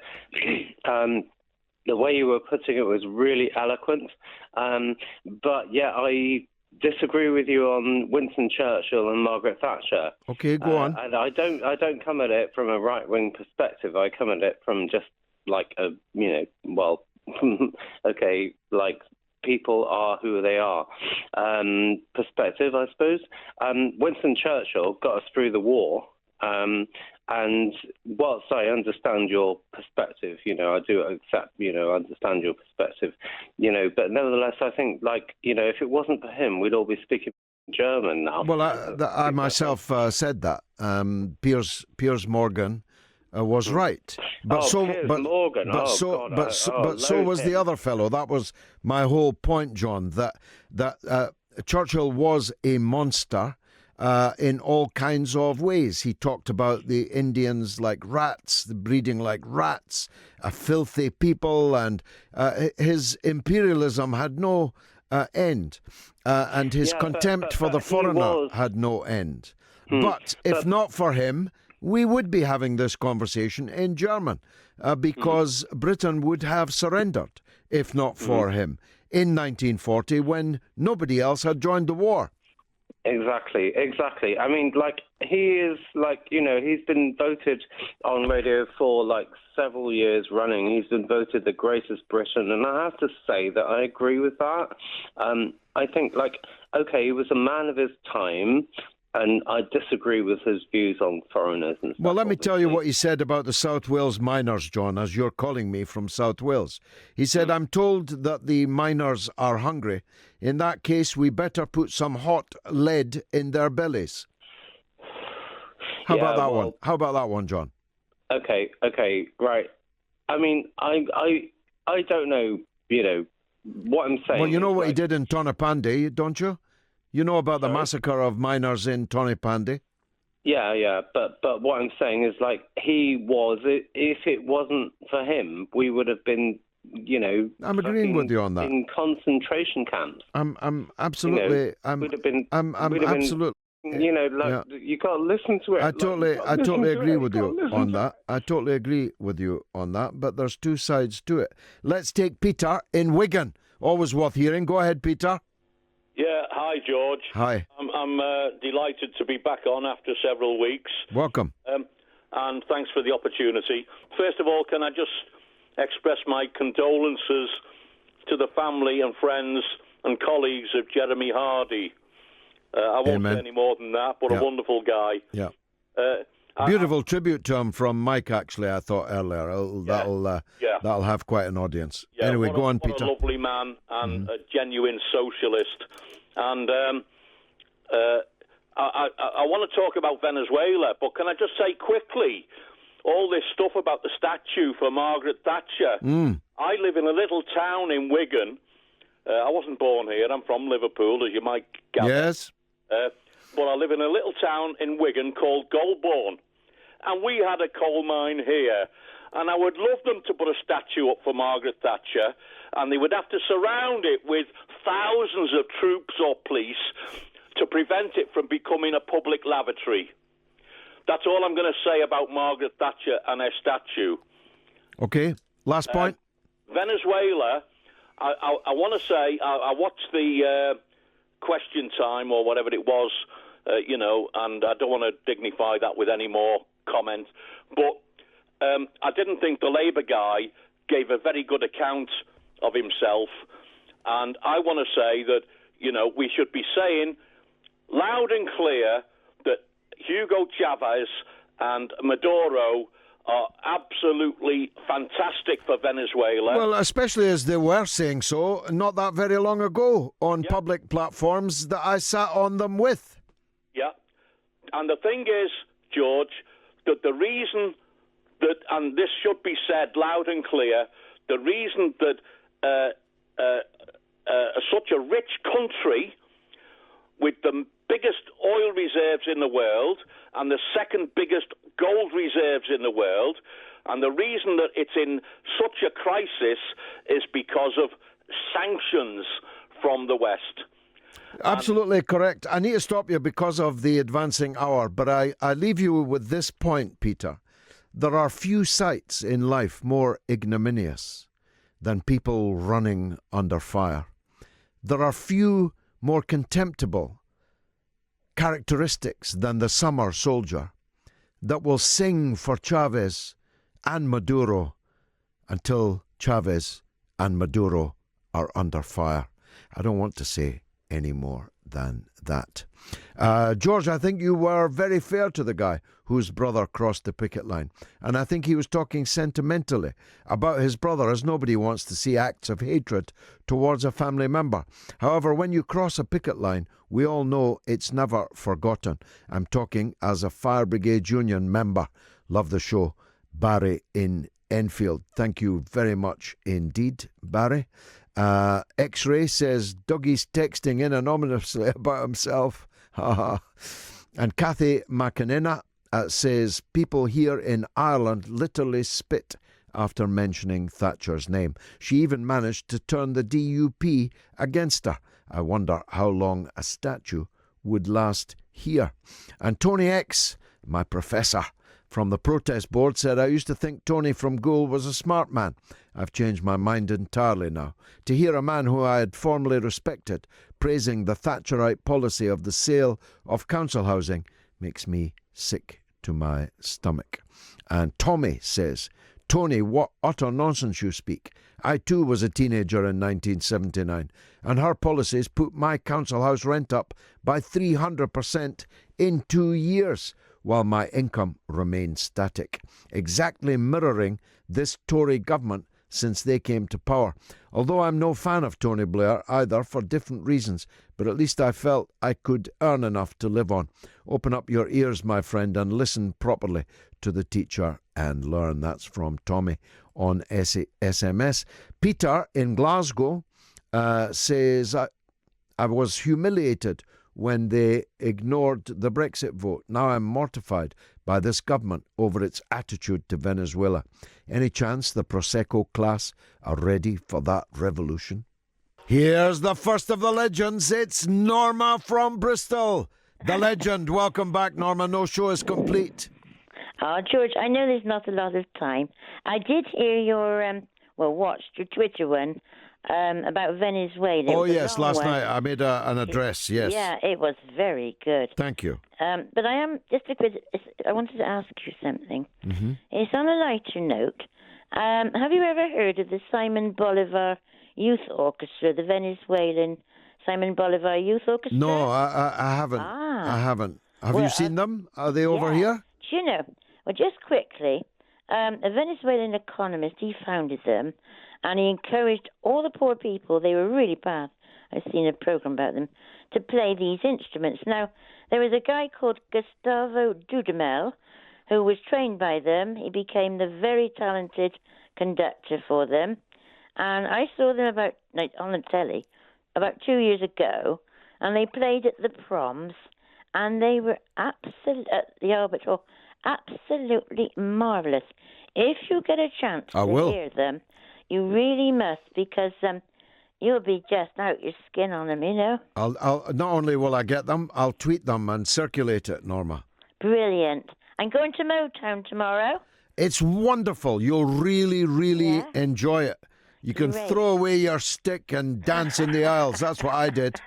Great. All right then, George. Thank you, Norma. Love to your husband. Here's Andy in Perth. I used to go to Perth for my holidays, even though it was only 20 miles from where I lived. Go ahead, Andy. Hi, George. How are you? I'm good, sir. Good to speak to a fellow Taysider. Yes, absolutely. There was a caravan park in Perth. We used to go for our holidays to this caravan park. I just don't remember what it was called. Anyway, go on. Cleve Caravan. Yeah, that'll be it, yeah. Well, what I'd like to say is I really admire your quest for the truth, like with the Killen Kelly film. Yes, that's underway now. I'm well into that now. There's nothing I don't know about the Kelly case now. It's right at my fingertips. Don't get me started. Go ahead, Andy. I mean, I do. My big thing is, I'll disagree with you on Brexit, but I think it's got to happen. But definitely, I didn't vote for it, but it's got to happen. I agree with you. Only 50 odd days to go. Yeah, I know it's frightening, and I disagree with you on Scottish independence, but I mean, my thing for Scottish independence is a disillusionment with Westminster and endless lies that just come streaming out every week. And there's a lie or two to be told in Holyrood, Andy. Lying's not a prerogative of Westminster politicians. There'll be that as well, but I dare say Westminster seems more prominent on most of the media to what I see. But I mean, think if the SNP had state power, as opposed to the devolved powers that they've got, I'm not sure that they'd be any better, and I've got some reason to believe they might be worse. But obviously we're both speculating on that. Yeah, that's right. I mean, I respect you. Well, it might come to that, Andy. My view is that the British working people are better off sticking together, electing a government led by Jeremy Corbyn that would be transformative for all of us. If that doesn't happen, or somehow that goes down the tubes, then obviously we all need. When the facts change, so do our opinions. Yeah, I mean, I just find it enrages me that nobody's ever held to account for all these lies, the continual lies that we get told. And I mean, like your issue with the ferries, and I mean, every week there's something different. There is. And I think the British government is behaving with increasing abandon. I was just saying to Tamar in the break there that the British government is the only European government that has de-recognised the president of Venezuela and recognised the guy in the street in Caracas. We're the only government that has so far backed Trump pulling out of the nuclear weapons treaties that have kept peace and stability in Europe over the last 35 years. It's incredible, isn't it? It's incredible. I once spoke to Henry McLeish and asked him how they got away with all the lies in Britain. It was him that told me that there's no written constitution in Britain. No, that's right. Is that right? If you ever do get your independent state, make sure you get a written constitution. Andy, thanks. Nice to talk to you. I need to go on because I've got Juan in Wigan. Juan in Wigan, go ahead. Hello, George. How are you? I'm good, thank you very much. It's just that after, I don't know how many months now of Brexit with fears and hopes and the whole apocalypse coming, I just feel that there seems to be like a very clear dichotomy between, say, the re-smog Brexit, say, Commonwealth nostalgia, say, Britain is either a colonizer or colonized, and then we've got the Lexit, which seems to be like a steps towards some sort of more socialist. And just I want to ask you, because the statue of Thatcher, it just reminded me of the deindustrialization of Britain. And I just wondered if you, as an experienced parliamentarian, do you know how, just imagine if Jeremy gave you a call and said, well, George, what do you think we should first sort out, with this post-Brexit situation? So what you think should be the priority? Because we talk about possibilities, but I think people are really crying for kind of a pragmatic approach. What can we do? Nationalize the railways. What sort of idea you think should be? Well, look, that'll take me longer, one, than I have, so I will have to return to it, though I have spoken about it many times. You can Google it, look up on YouTube and so on. But essentially, in a nutshell, we have to rebuild ourselves as an industrial and trading nation, because we are going to be slipping our moorings on the European continent and heading off for the world. Now, I'm absolutely convinced that the sun is rising in the east, that the European Union economies are clapped out and headed for the twilight. The future is in the east. The future is in the south. Selling things, buying things from the east and the south. Having friendly relations with everyone, of course. And we've got to become an industrial country again. If we can't buy French and German cars, then we'll have to make our own cars. If we can't buy Polish ships, we'll have to go back to making our own ships. If we can't buy, and these are all very unlikely things, by the way, but if that comes to it, we can't buy vegetables, we'll need to grow our own. If we can't get cheap East and Central European labour, we'll have to pay our own labour more, and our own labour will have to work harder than perhaps that has been the case of late. One, thanks for the opportunity. Okay. Unfortunately, the show is at an end, but one man's ending is another man's beginning. One door opens, another closes, and all that. And you've got the treat of flipping Cath and the great Ian Lee coming up next. Bless Ian. you, George. I feel weird. This is the new, for those going, well, hang on a minute. This is still George's time. What's this idiot doing? We switch off at 10. It's a new company policy. Neither George nor I have gone, hey, let me come in at the end of your show and do a song. It's what we have to do. We are contractually obliged. We've even got to drink our tea out of a talk radio mug. Hey, look at that. That's outrageous. Yeah. My Yorkshire tea mug, which I loved for all these years, has been confiscated. Did they not let you? Really? No, it's confiscated. This is incredible. Yep. But shame on you for getting sucked into the corporate bullshine. You should be sticking two fingers up at the man, George. That's what I expect. Maybe a paper cup, yeah. There we go. You're right. How's it going? So, what have you got? Yeah, I'm fine. Do you know, I don't know. It's Friday. I've left my bit of paper next door. I don't know. I'm kind of feeling a bit weird this week, John. I'm not feeling very well. So we'll just see what happens. And, it's Friday. Let's open the phone lines. It's been a snow day, so everyone, I think, is feeling a bit discombobulated. I'm driving to Manchester first thing in the morning. Oh, mate. Just before the sun comes up, and I'm worried about the roads. What's the forecast for tonight? It's okay. Yeah. It's mainly, the bad weather is mainly in the east and in the southwest. Yeah. So there's a lot of people getting it bad tonight. Yeah. But luckily, M1, M6 should be okay. Well, the motorways will be fine. It's when you come off there. Just go slow. I driving home, I live near Aylesbury now, and driving there, 50-mile-an-hour roads down, you have to drive at 20, and even then it was still skidding all over the place. So you're just going to be free-form tonight. That's when you're at your best, you know. Thank you, George. I appreciate that. And all you need is the right caller to set you off. And we're gone. And I need Kath to rein in her sarcasm. She's been a little bit rude this week. So, yes. Naughty. Outrageous behaviour. But she is terrific. She's wonderful. I mean, it's a great double act, and it's all yours coming up right after this. It's been marvellous for me. I hope it was for you. And if it was, come back next week at the same time, same place, for the mother of all talk shows.